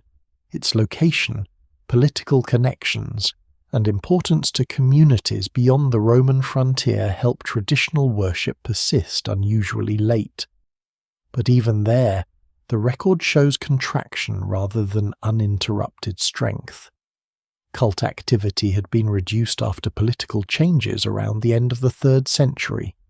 The last securely dated hieroglyphic inscription was carved in 394, and the final known demotic inscription dates to the middle of the 5th century, when imperial action under Justinian closes the sanctuary around 535 to 537. The event is momentous, but it may be the formal ending of an institution already greatly diminished. Those final inscriptions measure more than religious decline. They record the narrowing survival of entire writing systems. Hieroglyphic literacy had always been specialized, while demotic served wider documentary and literary purposes during earlier centuries. As temple schools and scribal careers disappear, fewer people can read the old sacred texts. Coptic, written mainly with the Greek alphabet supplemented by Egyptian signs, carries the Egyptian language into Christian life. But it does not preserve full access to hieroglyphic ritual literature. Knowledge once transmitted through years of temple training becomes silent marks on stone. Embalming knowledge is especially vulnerable because much of it is practical and embodied. A vessel label may say that a mixture is intended for the head, but it does not explain every proportion, temperature, sequence, texture, or judgment made by an experienced worker. Ritual texts can name divine actions without teaching an apprentice how dry a body should feel, or how tightly linen can be pulled before it damages the form.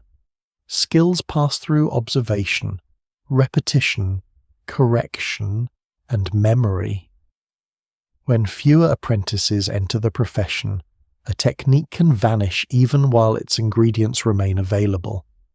Hereditary service makes this fragility sharper. Priestly and funerary roles often run through families, preserving local expertise and rites.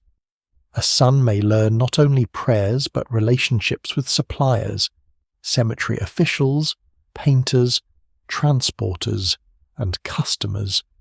If the family converts, changes occupation, moves, loses temple income, or finds that clients now prefer Christian burial, the chain breaks. No public archive automatically preserves what the household knew. What survives in the record suggests many small endings hidden inside private decisions. The animal cults also decline, removing one of the largest markets for embalming materials and labour. The vast production of votive bundles had supported specialised procurement, breeding, wrapping, pottery, and cemetery management. As pilgrimage and temple offerings diminish, the workshops serving sacred animals lose volume. Human embalming may continue independently for a time, but the shared economy becomes thinner. Resin merchants, linen suppliers, and artisans can still find other customers. Yet the integrated funerary industry no longer operates at its former scale. New institutions absorb selected skills without preserving the complete system.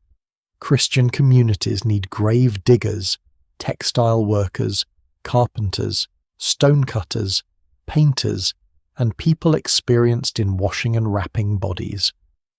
An older funerary craftsperson could redirect practical knowledge into these services. Salt, cloth, aromatics, and careful bodily arrangement remain useful. But the specialist who once transformed a deceased person into an Osirian being becomes an undertaker preparing someone for Christian burial. Continuity of labour can conceal discontinuity of meaning. This helps explain why the ancient tradition seems to dissolve rather than collapse. The temples do not all close together, priests do not all convert together, workshops do not all lose customers together. Even after hieroglyphs fall silent, inherited gestures continue in cloth and salt. Even after Christian burial dominates, some bodies still receive treatments that preserve them. Scholars therefore cannot stand at Philae, point to a date, and declare that every mummy made afterward belongs to another world. The closure of the last famous sanctuary is a powerful symbol, but symbols can create false precision. By the 6th century, the institutional network that sustained classical mummification is largely broken, yet fragments of practice remain scattered through Egyptian cemeteries. Somewhere, a body is still being wrapped with unusual care. Somewhere else, salt is placed within a burial bundle. Whether these are the final mummies or merely the last echoes depends on what the word mummy is allowed to mean. The tradition has lost its centre, and its ending disappears into the uncertain edges of the archaeological record. Once the network has broken, the simplest question becomes the hardest one. When did Egyptians make the last mummy a year would be satisfying? A named person would be better the final body dried with natron, the final linen strip placed by a trained embalmer, the final prayer spoken over a form prepared for eternity. Archaeology offers none of these. No surviving document announces the closure of the last workshop. No inscription identifies a burial as the final performance of the ancient art. Even if such a body were excavated tomorrow, proving that nobody elsewhere continued the practice for another generation would be impossible. The last mummy is not merely missing, it may be an event that archaeology can never recognize. Part of the problem lies in the word itself. If a mummy means a body subjected to an elaborate pharaonic procedure involving internal treatment, prolonged drying, resins, reconstruction, ritual wrapping, amulets, and transformation through the theology of Osiris, then the tradition ends relatively early. Such complete packages become increasingly rare during late Roman and Christian centuries. If a mummy means any body intentionally preserved by drying, salting, wrapping, or aromatic treatment, the practice continues much later. If natural desiccation in the Egyptian desert is included, then mummies never truly stop appearing at all. The answer changes whenever the definition changes. Archaeologists therefore look for clusters of evidence rather than one visible feature. Computed tomography may reveal whether organs were removed, whether the body cavity was packed, whether the brain remains, or whether dense resin was introduced. Chemical analysis can identify oils, waxes, fats, bitumen, plant resins, and salts. Linen structure and wrapping style may suggest a period or local tradition. Inscriptions, pottery, coins, textiles, and cemetery architecture can help establish date. Yet none of these clues is decisive alone. A preserved body can lack internal treatment. A carefully wrapped burial can be Christian. Resin can come from embalming, later conservation, or contamination. The evidence remains incomplete even when the mummy appears physically intact. Dating is especially treacherous in cemeteries used for centuries. Families reopen tombs, move earlier burials, add new bodies, and reuse coffins, linen, or funerary objects. A coin may enter a grave long after it was minted. A piece of papyrus may already be old when placed within wrappings. A coffin can be repainted for another person. Intruders and looters disturb layers, while sand collapses mix material from nearby burials. Radiocarbon dating can narrow the range. But samples require careful selection and interpretation. Conservation chemicals applied in modern times may complicate results, and a date from linen or wood does not automatically equal the date of death. Older excavation creates another layer of uncertainty. During the 19th and early 20th centuries, many late burials were removed rapidly, separated from their archaeological context, sold, divided among collections, or described with broad labels such as Roman, Byzantine, or Coptic. Objects considered less impressive than painted coffins or portraits often received little attention. Bodies might be discarded after textiles were removed. A mummy without a royal name could be treated as a specimen rather than a person embedded in a cemetery. The evidence needed to identify late survival was frequently the evidence least likely to be recorded. Even modern classification inherits those habits. The label Coptic has sometimes been used as though it identifies religion, language, ethnicity, artistic style, and period all at once. In reality, a late antique textile without an explicit cross or inscription may not reveal whether its owner was Christian. A body wrapped in that textile may have been preserved deliberately, naturally, or through both. Grave orientation and object choice can help, but local practices vary. Scholars still debate how many supposed Christian mummies represent continuity of embalming, and how many are simply clothed burials preserved by climate. The newest discoveries sharpen the uncertainty rather than ending it. In 2026, an official announcement from excavations at Oxyrhynchus described a mummy approximately 1600 years old, associated with a tomb broadly dating to the 4th or 5th century. A Greek papyrus fragment connected with the Iliad had been placed in the abdominal region during preparation. The burial demonstrates that mummy-like treatment remained meaningful deep into late antiquity and could incorporate Greek literary culture, but it does not provide a final date. The report is preliminary rather than a completed peer-reviewed study, and future analysis may refine how the body was preserved, when the burial occurred, and what the papyrus placement meant. Other late bodies may extend the timeline, but comparison is difficult. One cemetery preserves tightly wrapped forms, another contains dressed bodies placed directly in graves, another uses salt within bundles, another relies on dry chambers and careful textiles. These practices can resemble different stages of decline, yet they may instead represent separate regional traditions existing at the same time. Egypt is long, environmentally varied, and socially diverse. A custom abandoned near Alexandria could persist in Upper Egypt or an oasis without leaving enough evidence to be noticed. Written sources are no rescue.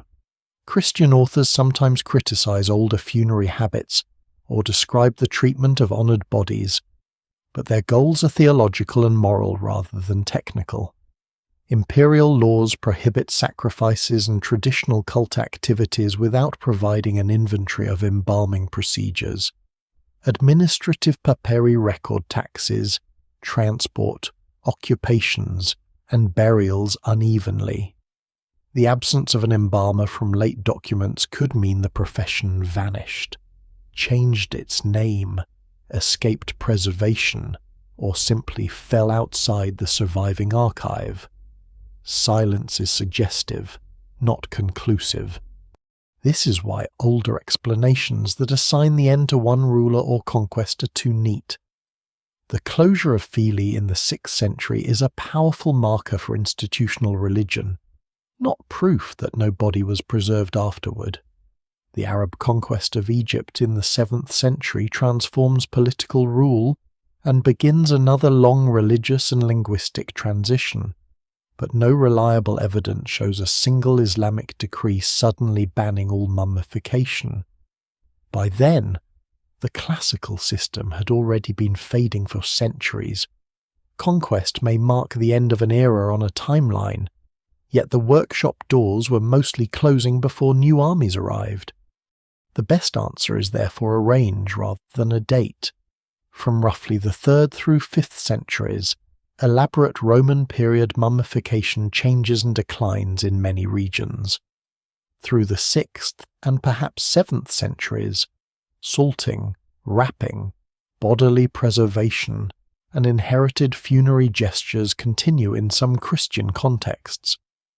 The farther the practice moves from temple ritual and full embalming, the harder it becomes to decide whether it remains mummification or has become something new. The end of a widespread custom resembles a river dividing into smaller channels. The main current weakens, branches separate, and some disappear beneath sand. From a distance, the river seems to stop at one point, but on the ground, water continues in hidden pools. The last embalmer may never have known that the tradition was ending.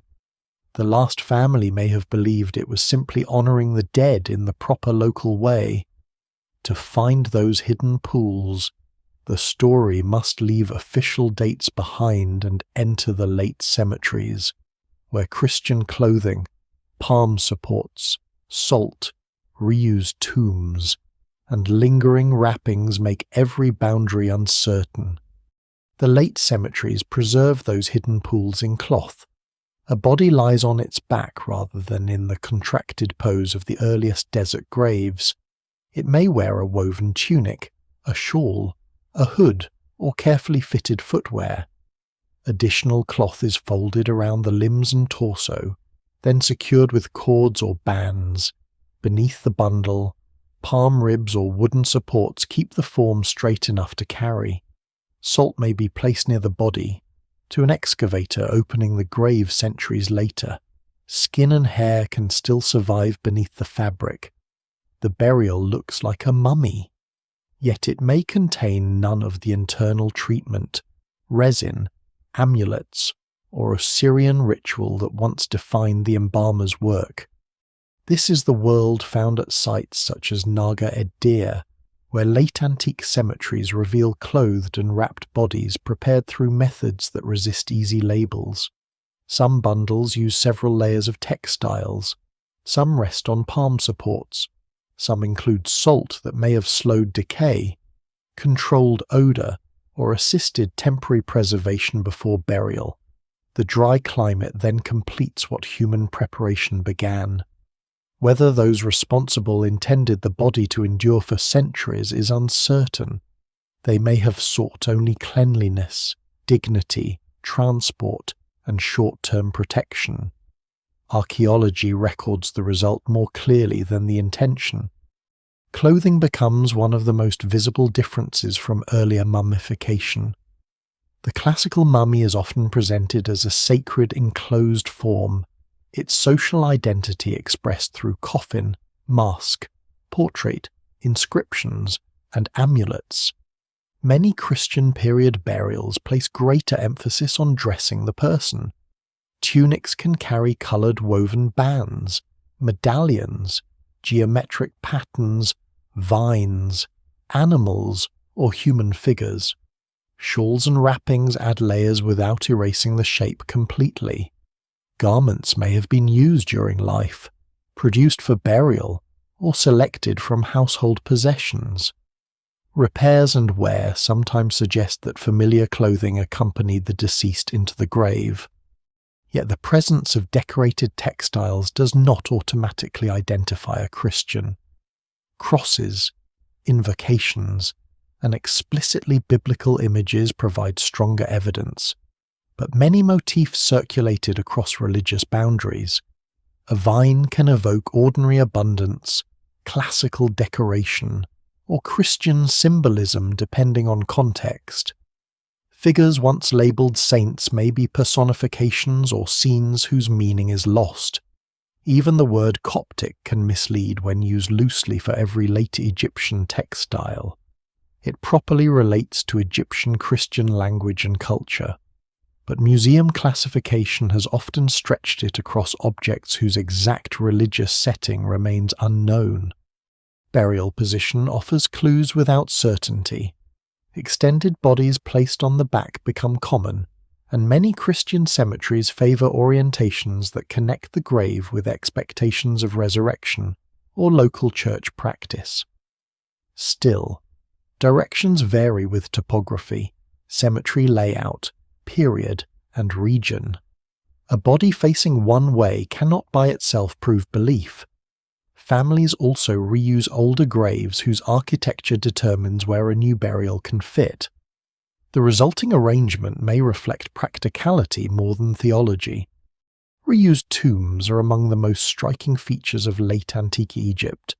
Rock-cut chambers made for people who died centuries or millennia earlier acquire new lives as dwellings, storerooms, chapels, monastic cells, and burial spaces. Christian communities sometimes place graves within or around ancient monuments. This is not necessarily an act of reverence toward the original occupants, nor always an attempt to erase them. A dry stable chamber near a settlement is useful. A monumental landscape can also be reinterpreted through Christian stories and sacred presence. The same walls that once protected an Osirian body may later shelter someone buried beneath a cross. Old funerary objects can be reused as well. Coffins may be repainted, stone blocks moved, and fragments incorporated into later structures. Such reuse complicates dating because an ancient object beside a late body may be inherited material rather than contemporary equipment. It also reveals a changed relationship to the pharaonic dead. Their tombs remain powerful features of the landscape, but their original ritual ownership no longer governs every use. The past has become available as architecture. Grave goods do not simply disappear with Christianity. Some burials include jewellery, combs, pottery, lamps, vessels, or personal objects, while others are extremely plain. Christian leaders could praise simplicity, but families still expressed affection, status, and local custom. A pot beside a grave might support a commemorative meal, hold offerings, or belong to the burial process. Without inscriptions or undisturbed context, interpretation remains cautious. The shift is not from richly furnished pagan graves to completely empty Christian ones. It is a change in patterns, meanings, and frequency. Cemeteries themselves also change social organization. Tomb complexes once maintained through temple cult can give way to burial grounds associated with villages, churches, monasteries, saints, or family groups. Proximity to a holy place may become more desirable than proximity to an ancient temple. Epitaphs ask for rest, mercy, and remembrance. Community prayer replaces the older daily offering cult as the primary promise that the dead will not be forgotten. Yet relatives still visit, mourn, mark anniversaries, and care about location. The human need for a place of memory survives every theological revision. Physical preservation remains unpredictable within these graves. Two bodies prepared in similar cloth can survive differently because one grave is drier, deeper, better sealed, or less disturbed. Salt may help in one case and attract moisture in another, depending on conditions. Thick clothing can protect the surface but also trap dampness. Insects, groundwater, airflow, microorganisms, and soil chemistry all shape the result. A body that survives remarkably well may owe as much to its grave environment as to deliberate treatment. Conversely, a carefully prepared burial may leave little soft tissue. Modern examination tries to separate these causes. Imaging can show whether the body was opened or packed. Chemical analysis may identify resin, wax, oil, salt, or later conservation materials. Textile study reconstructs the order of dressing and wrapping. Microscopic evidence can reveal whether substances penetrated tissue or merely touched the outer cloth. Even then, no single test recovers belief. A Christian undertaker could use practical knowledge inherited from embalmers without invoking an Egyptian god. An older ritual gesture could persist simply because it remained the respectable way to handle the dead. This is where the tradition's ending becomes most intimate. It does not vanish from royal decree or temple wall, it thins inside family decisions. One household pays for multiple wrappings and salt, another chooses a tunic and a shallow grave, a monastery favours plain cloth. A prosperous urban family commissions decorated textiles. A rural community reuses an ancient chamber because it is nearby and dry.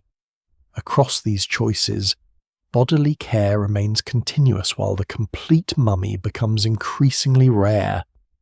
The difference between preservation and mummification is therefore not only technical, it is social and religious.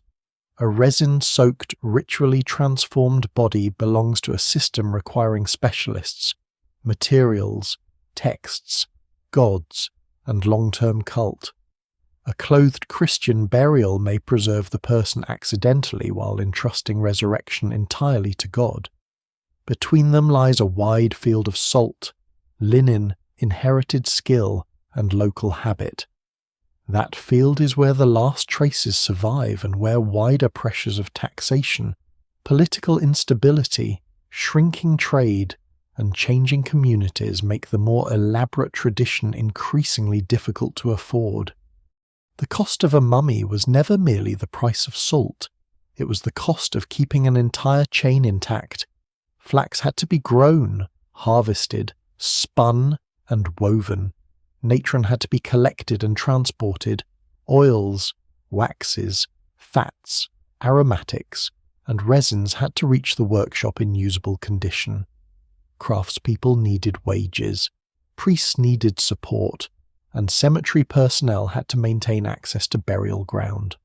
A complex funeral occupied time during which a family continued paying for transport, storage, ritual service, textiles, and equipment. When society changed, every link could still exist separately while the complete chain became too expensive to assemble.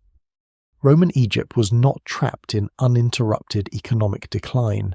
Its farms, cities, workshops, ports, and trade remained productive for centuries, and some late antique communities accumulated substantial wealth. Temples, churches, monasteries, landowners, soldiers, merchants, artisans, and officials all participated in a complicated economy that changed across regions. Yet prosperity was distributed unevenly. A strong grain harvest near one town did not guarantee security in an oasis or an urban household. The evidence remains incomplete. and broad claims of universal collapse flatten a landscape that included both wealthy patrons and families living close to subsistence.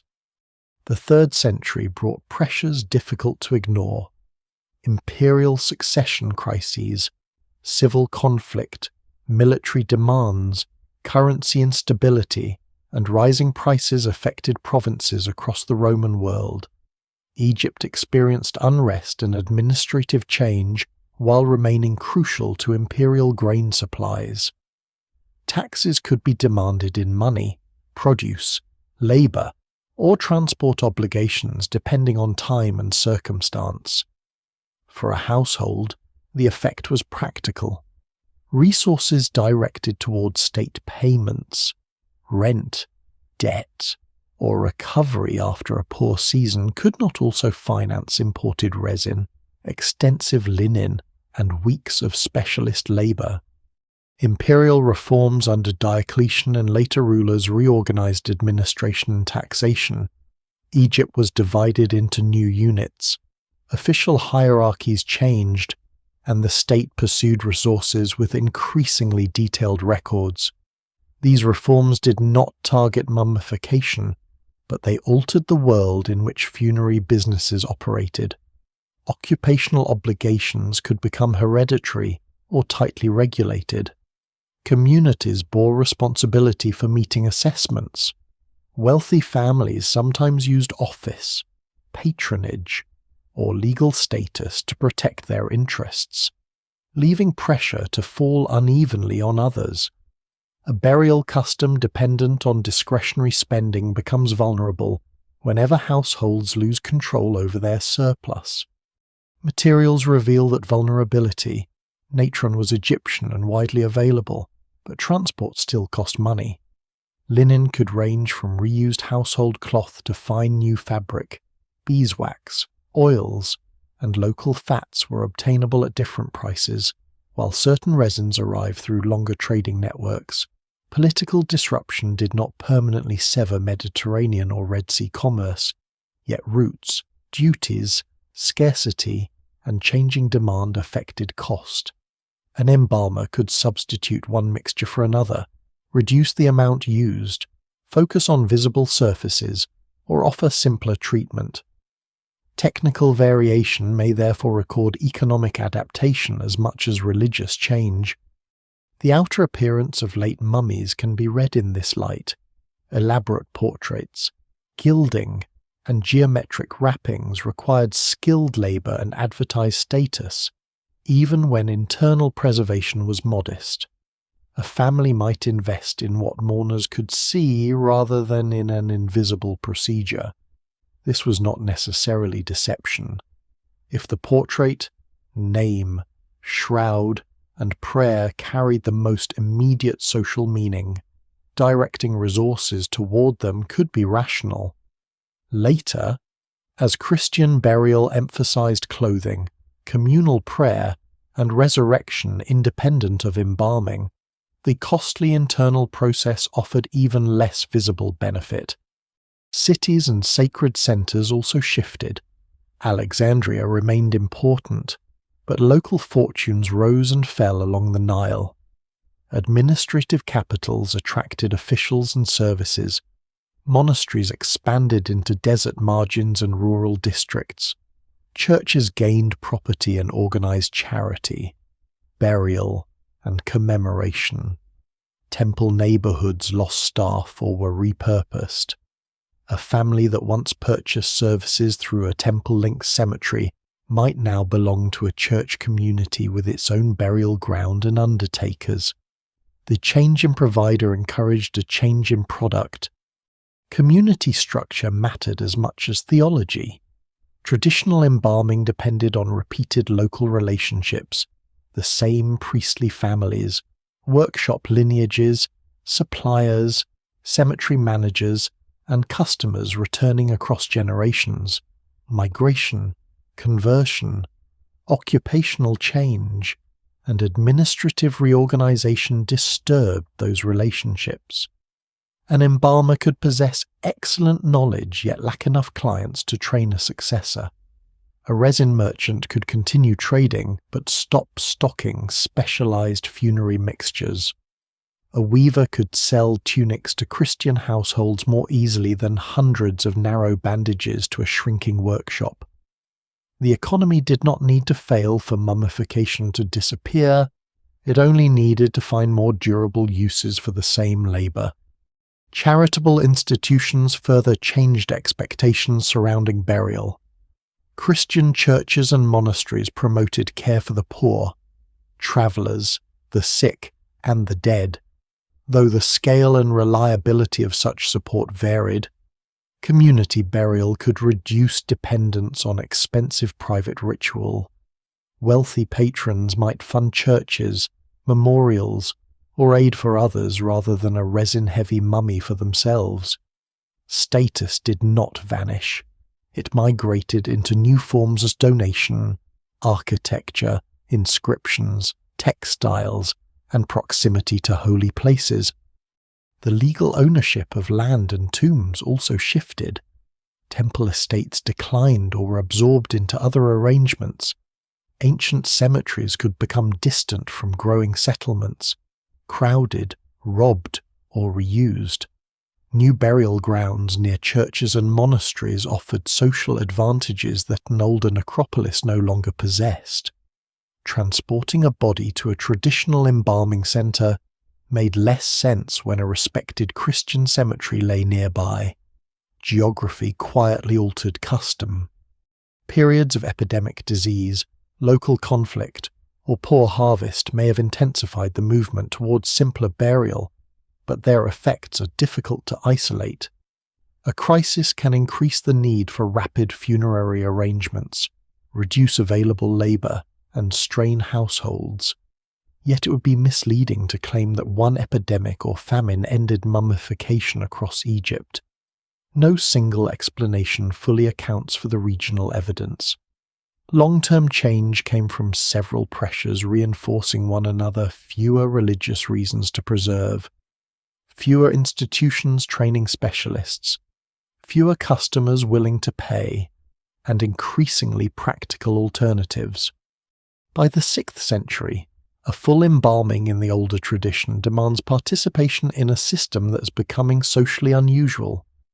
The family must seek rare expertise, acquire materials no longer organized through a flourishing temple economy, and choose a ritual language rejected by dominant Christian institutions. Some communities may still preserve parts of the process, but each extra step carries greater cost and less public legitimacy. A clothed, wrapped burial near a church can honor the dead, display status, and promise resurrection without maintaining the entire ancient chain. Then the Eastern Roman Empire enters another period of upheaval. War with Persia reaches Egypt in the early 7th century, imperial rule returns, and within a generation Arab armies cross into the province. These events transform taxation, government, language, and religious power over the centuries that follow. But they arrive after the old funerary economy has already contracted almost beyond recognition.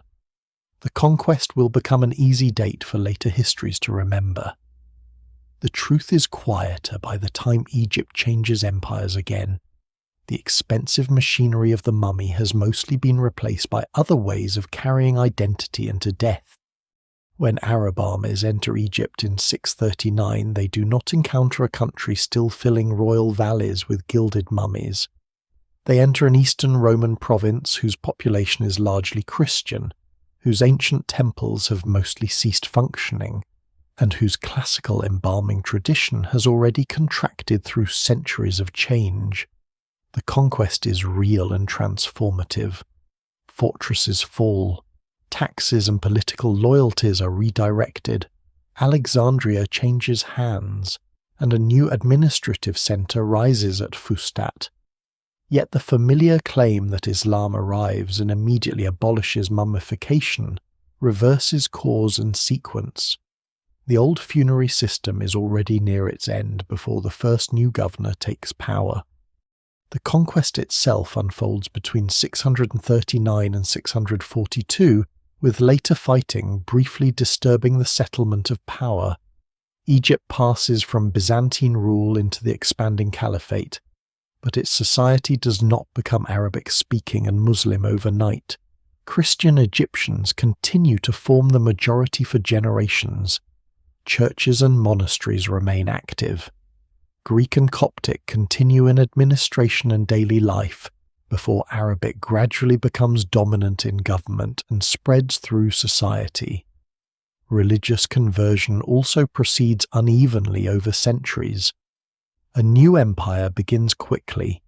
A new cultural landscape develops slowly. This pace matters for burial. Christian communities do not discard all their existing cemeteries, textiles, prayers, and local customs in the year of conquest. Families continue washing, clothing, wrapping, and burying their dead according to Christian practice.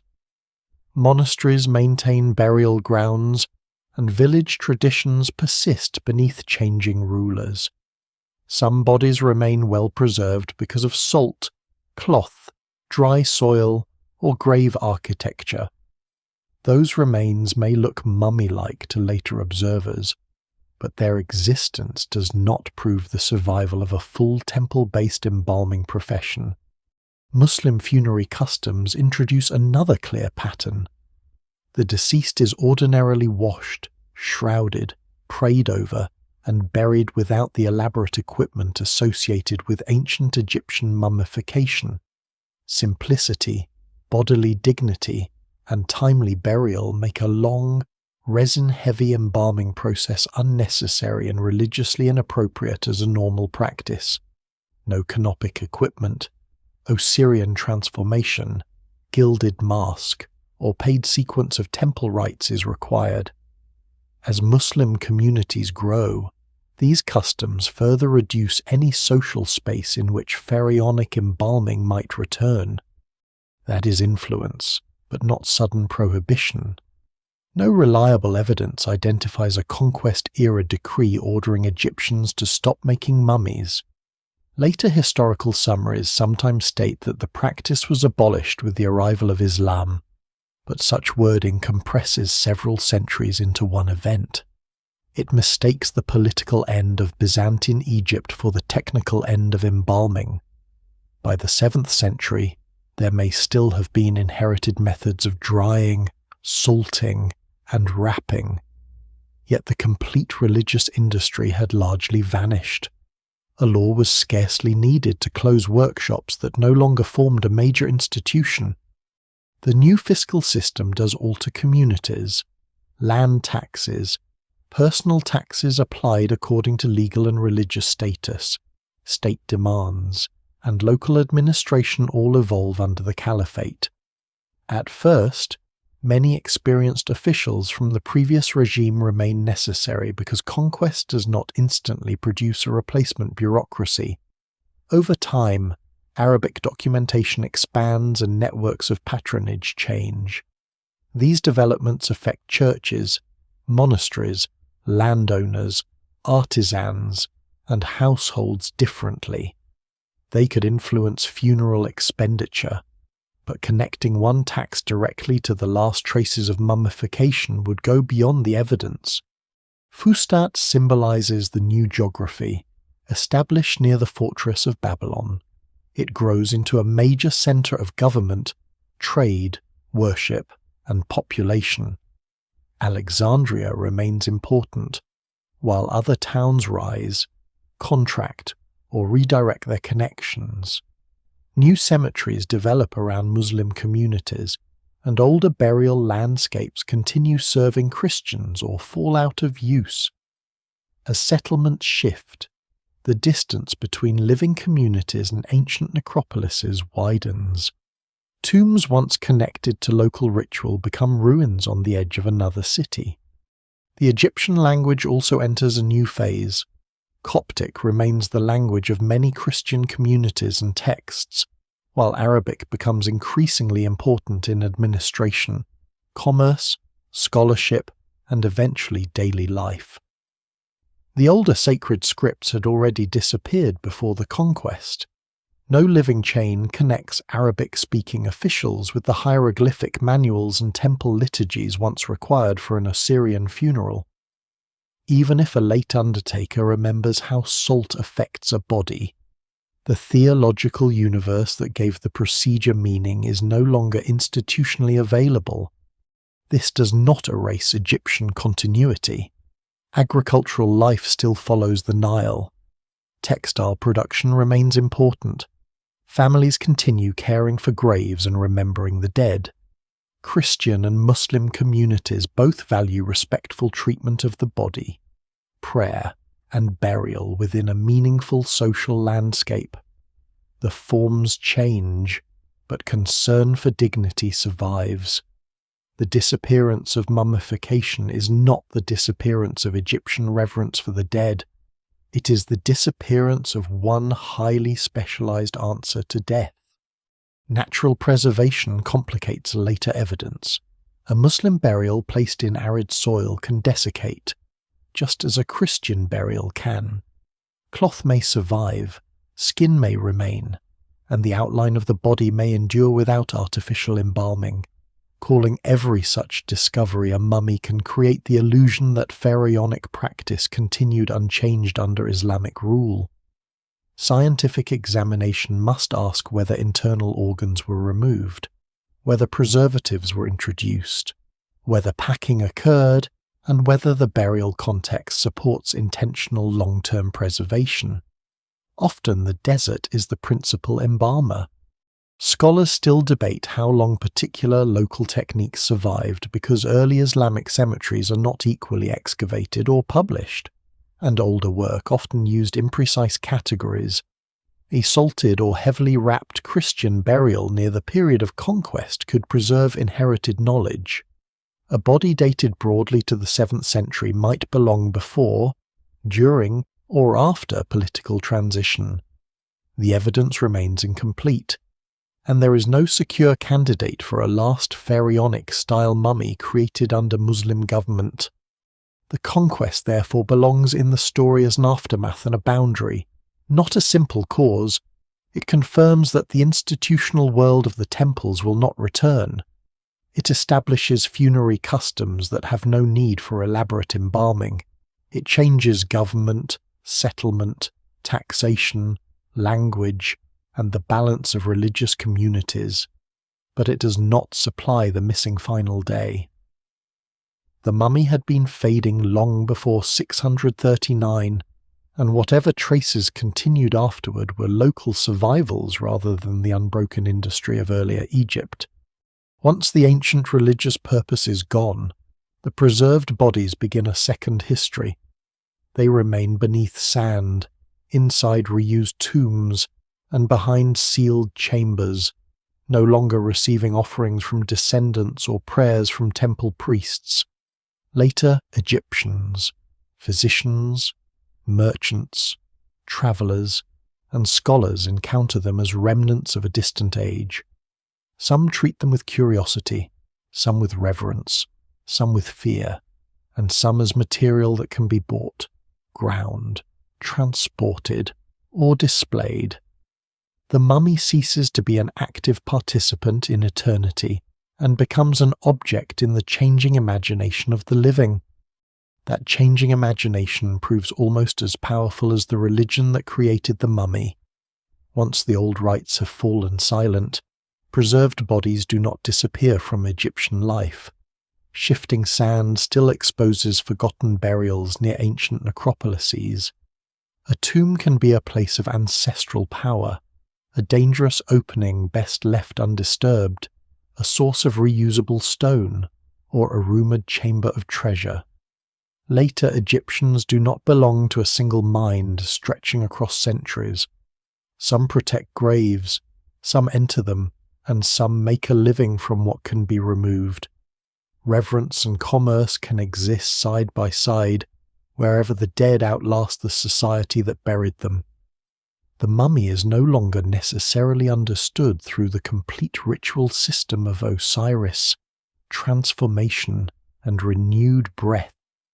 it becomes evidence of ancient skill, a curiosity from a vanished kingdom, a source of supernatural stories, or simply an unusually durable substance. Medieval Arabic writers describe Egypt's monuments with a mixture of observation, inherited legend, and astonishment. Accounts speak of hidden chambers, guarded riches, inscriptions, strange technologies, and bodies that have resisted decay. Some offer practical descriptions, others preserve tales in which the ruins belong to an age of sages, kings, or magicians. Such stories should not be mistaken for a single medieval Egyptian belief. They are a literature of wonder growing around structures whose original meanings are only partly accessible.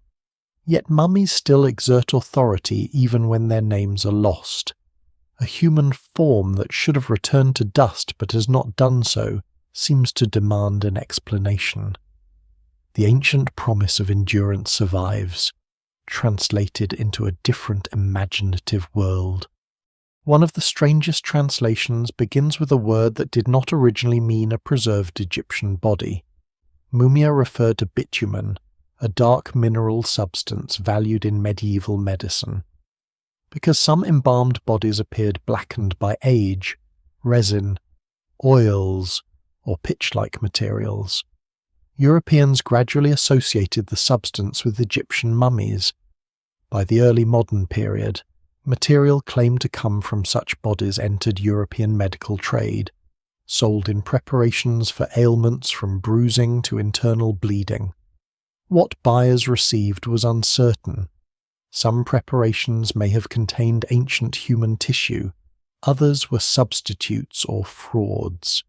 Scholars still debate the scale of the trade and the composition of many products. But the misunderstanding is revealing. A body preserved to keep one person whole for eternity is broken into fragments and consumed by strangers who believe its dark material possesses medicinal force. Immortality has become inventory. As European travel to Egypt expands, the mummy acquires another identity collectible antiquity. Travelers carry away linen, amulets, coffins, body parts, and sometimes entire bodies. Objects move through diplomatic gifts, dealers, military networks, and organized markets. Cabinets of curiosity place Egyptian remains beside fossils, instruments, and objects from distant societies, presenting the world as something to be gathered and possessed. Provenance is frequently lost. A body becomes an example rather than an individual, labelled with little more than a place, a guest dynasty, or the word mummy. Coffins and their occupants become separated, leaving names without bodies and bodies without names. For ancient embalmers, identity held eternity together. For collectors, anonymity made acquisition easier. The transformation reaches a public peak during the Egyptomania that sweeps Europe in the 18th and 19th centuries. Military campaigns, travel writing, museums, and the decipherment of hieroglyphs turn Egypt into a fashionable obsession. Mummies appear in lecture halls and drawing rooms, where audiences watch them being unwrapped. The events are presented as scientific demonstrations, elite entertainment, or an uneasy mixture of both. Useful observations sometimes result, but the process is irreversible. Linen arrangements, resin deposits, botanical material, and amulet positions can be destroyed or poorly recorded. The spectacle reduces a person to a performance. It is one of history's quieter ironies that a tradition devoted to bodily integrity becomes famous through ceremonies of disassembly. Mummy material may even enter the artist's palette. A brown pigment connected with mummies appears in European painting supplies, reportedly made at times from ground remains mixed with other materials. Its prevalence is difficult to establish. and not every tube bearing the name necessarily contained human material. Even so, the pigment acquired a reputation and later a moral unease. The preserved dead are again detached from biography and transformed into raw matter, this time into shadow, varnish, and earth-coloured paint. Popular claims about industrial uses of mummies have grown exaggerated with repetition. The documented history is disturbing without embellishment. Archaeology eventually begins to replace collecting, though the change is neither immediate nor complete. Excavators record tombs more systematically, compare burial styles, read inscriptions, and recognize that a wrapped body is not merely an object inside a grave but part of an entire funerary arrangement. Museums preserve material that might otherwise have been lost, yet they also grow within colonial systems that allow enormous quantities of Egyptian heritage to leave the country. Scientific curiosity and unequal power travel together. Early researchers cut through wrappings or remove tissue to answer questions, frequently using methods considered unacceptable now. Their records can still contain valuable information, but the damage reminds modern investigators that knowledge has a cost when the subject cannot consent and the procedure cannot be reversed. The most revealing work increasingly happens without opening the body at all. X-rays first allow researchers to look beneath linen. Computed tomography later produces detailed internal maps of bones, packing materials, amulets, injuries, and embalming techniques. Chemical analysis identifies oils, waxes, resins, fats, salts, and imported plant products, exposing trade routes hidden inside the wrappings. Stable isotopes can suggest aspects of diet or geographic origin. Microscopy finds pollen, fibers, parasites, and traces of disease. Ancient DNA sometimes reveals biological relationships and population history. Although Egyptian heat, humidity, embalming compounds, and modern contamination make recovery difficult, no single method restores a complete life. What survives in the record suggests fragments and approximate age, a familiar illness, a carefully repaired wrapping, a costly resin carried from far away. The mummy becomes a human archive, but an archive with missing pages. That recognition is changing the way museums and researchers speak about the preserved dead. Many institutions now avoid older language that turns people into specimens. Reconsider open display, consult communities, and use scans rather than destructive unwrapping. Debates continue over repatriation, reburial, storage, and whether public education can justify exhibiting human remains. There is no universal answer, and Egyptian perspectives themselves are diverse. Yet the ethical question restores something ancient. Collectors often are raised. This is not merely an artifact made from a body. It is a body, once inhabited by a person who belonged to a family, a town, a profession, and a particular moment along the Nile. By surviving into worlds their makers could never imagine. Mummies have gathered meanings like additional layers of linen. They have been ancestors, sacred vessels, warnings, medicine, merchandise, pigment, entertainment, evidence, and finally, subjects of renewed care. Each age has revealed as much about itself as about Egypt. Beneath all those imposed identities, however, the ancient work remains. Resins still hold their chemical signatures. Bones preserve habits and disease. Wrappings remember hands, workshops, prices, and prayers. Even the mistakes of collectors leave a history of how the past was used. The tradition ended, but its materials continued speaking, and modern science is only beginning to understand how much the dead have preserved not simply of death, but of the civilization that spent 3,000 years preparing for what came after it. The civilization preserved inside these bodies is larger than any single life. A mummy carries traces of the person it once was, but also the decisions of everyone who prepared the burial, relatives choosing what they could afford, embalmers adapting methods, priests selecting words, weavers supplying linen, merchants moving resin, and artists constructing an eternal face. The body records two histories at once. Bones, teeth, hair, and tissue preserve the consequences of living beside the Nile. Wrappings, amulets, pigments, and aromatic compounds preserve the society that responded to death. Neither history is perfectly legible, and both have been altered by time and handling. Yet read together, they turn the end of mummification from the disappearance of a technique into evidence for one of Egypt's deepest transformations. Scientific examination recovers details the embalmers never intended to reveal. Teeth register childhood diet and physical stress.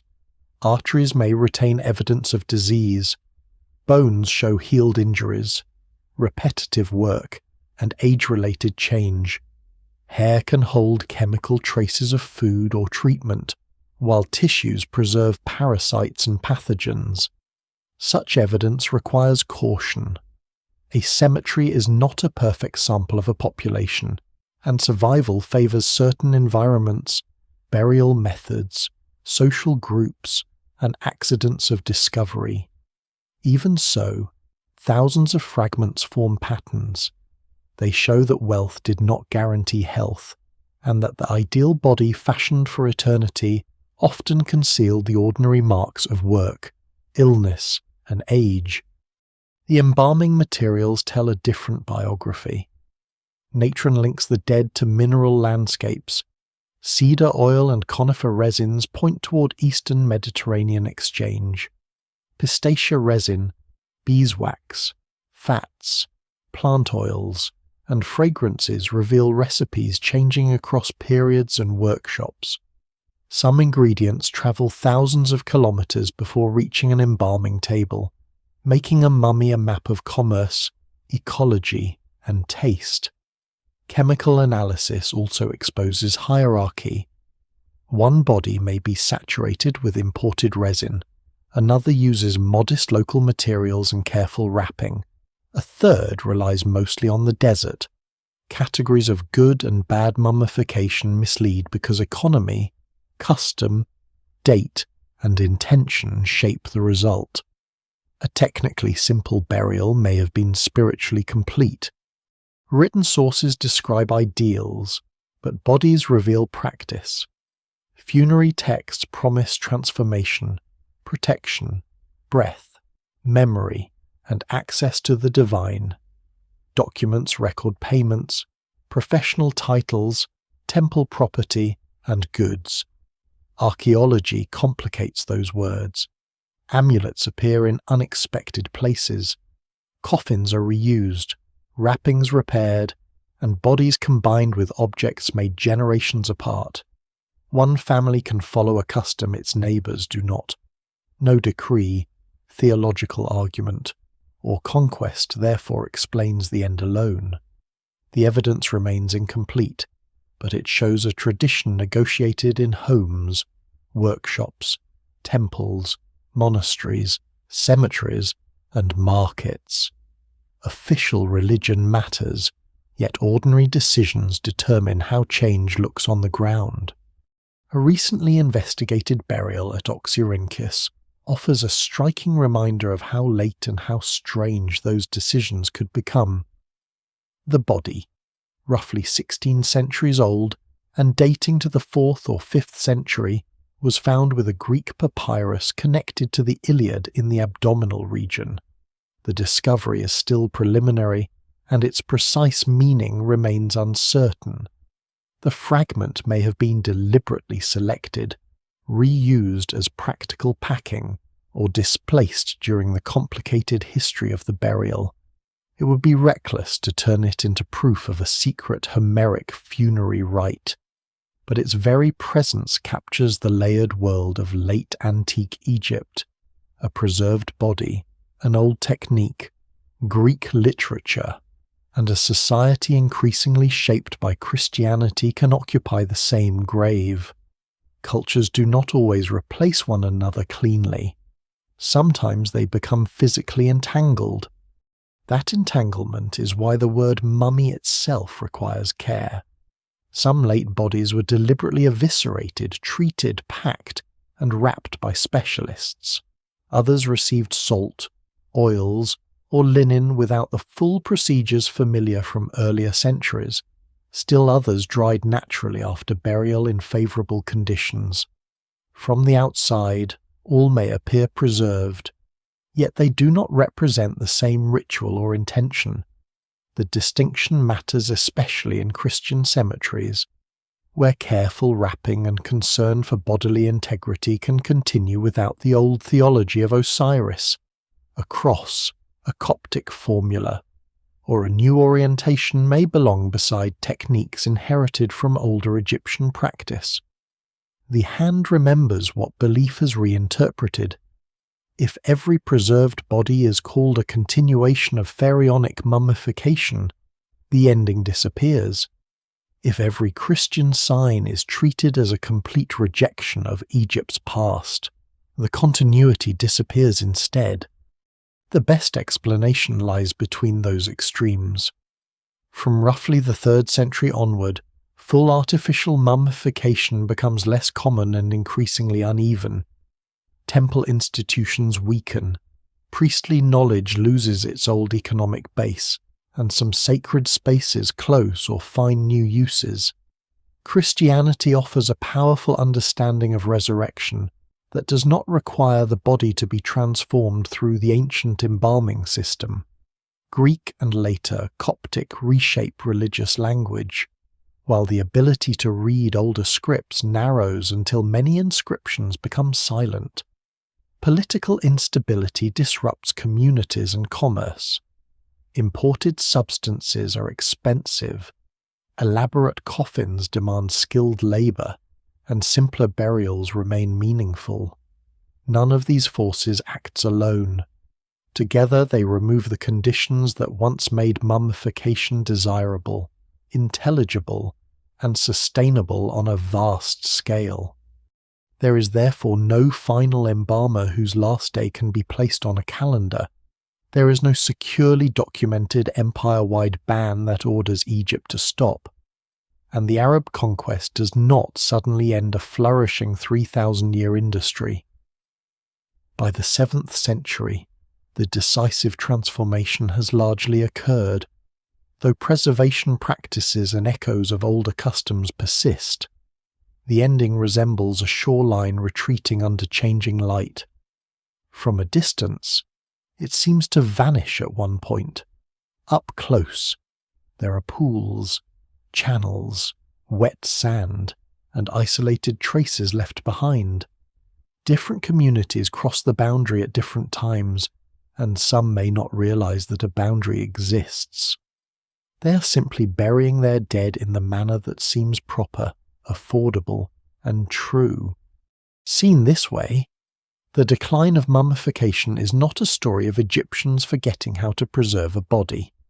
Knowledge does not evaporate in a single generation, and technical skill may survive after demand weakens. The greater change is that preservation no longer performs the same work within society. The body ceases to require an artificial eternity because eternity itself has been reimagined. Temples no longer organize the same relationship among land, gods, priests, and ancestors. Names are remembered through different prayers. Cemeteries gather communities under different symbols. Old gestures can remain, but their meanings drift. Eventually, the chain connecting workshop practice to temple ritual, family expectation, economic support, and shared cosmology becomes too broken to reproduce the complete tradition. Yet the chain never disappears entirely. Egyptian Christianity preserves its own profound respect for the dead and develops burial customs rooted in both Christian belief and local experience. Medieval stories keep ancient tombs active in memory. Arabic scholarship records observations about monuments that might otherwise be lost. Modern Egyptian archaeology, conservation, and museum work reclaim preserved bodies from the fantasy that they belong only to foreign collectors. Around the world, researchers increasingly treat them as people, rather than containers of data. The legacy of mummification is therefore not confined to resin and linen. It survives in questions about identity, dignity, cultural ownership, and the limits of scientific curiosity. The old embalmers succeeded more completely than they could have known. They could not guarantee prayers, offerings, descendants, or protection from conquest and display. But they preserved enough for later ages to encounter individuals with unsettling immediacy. A face reconstructed from a scan, a name recovered from a coffin, or a fingerprint hardened in resin narrows 3,000 years to the distance between one human hand and another.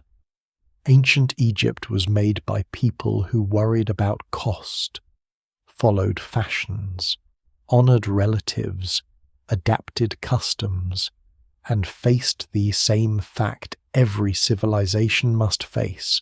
No life can be held in the world forever. Mummification was created to defeat disappearance, yet its history demonstrates that nothing survives unchanged. Bodies endure while languages die, coffins remain while painted prayers become unreadable. A ritual can continue after its explanation shifts, then fade while fragments of its gestures pass into something new. The ending spreads across centuries of small decisions, made by people who do not believe they are ending anything. The Nile continues north, carrying silt through a landscape crowded with earlier worlds.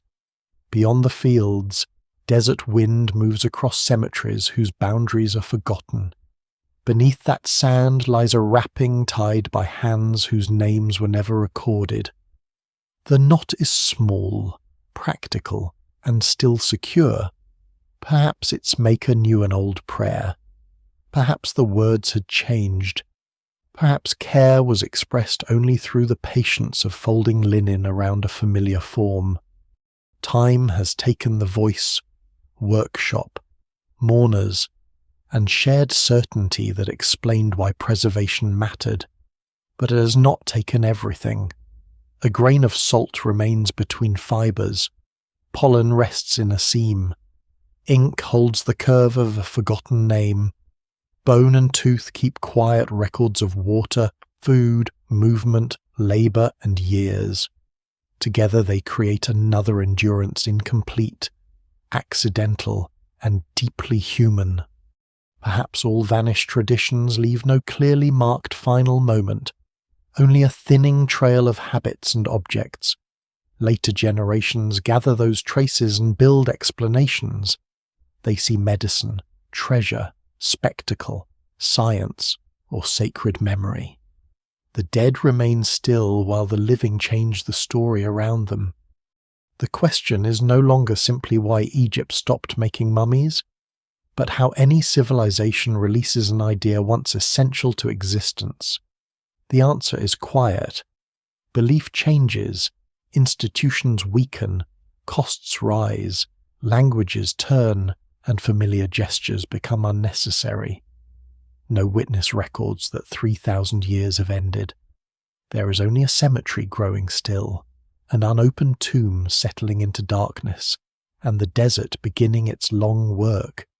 Evening gathers over the western bank, the fields darken, then the river, then the cliffs where entrances disappear into shadow. For a little while, the sand holds the day's warmth.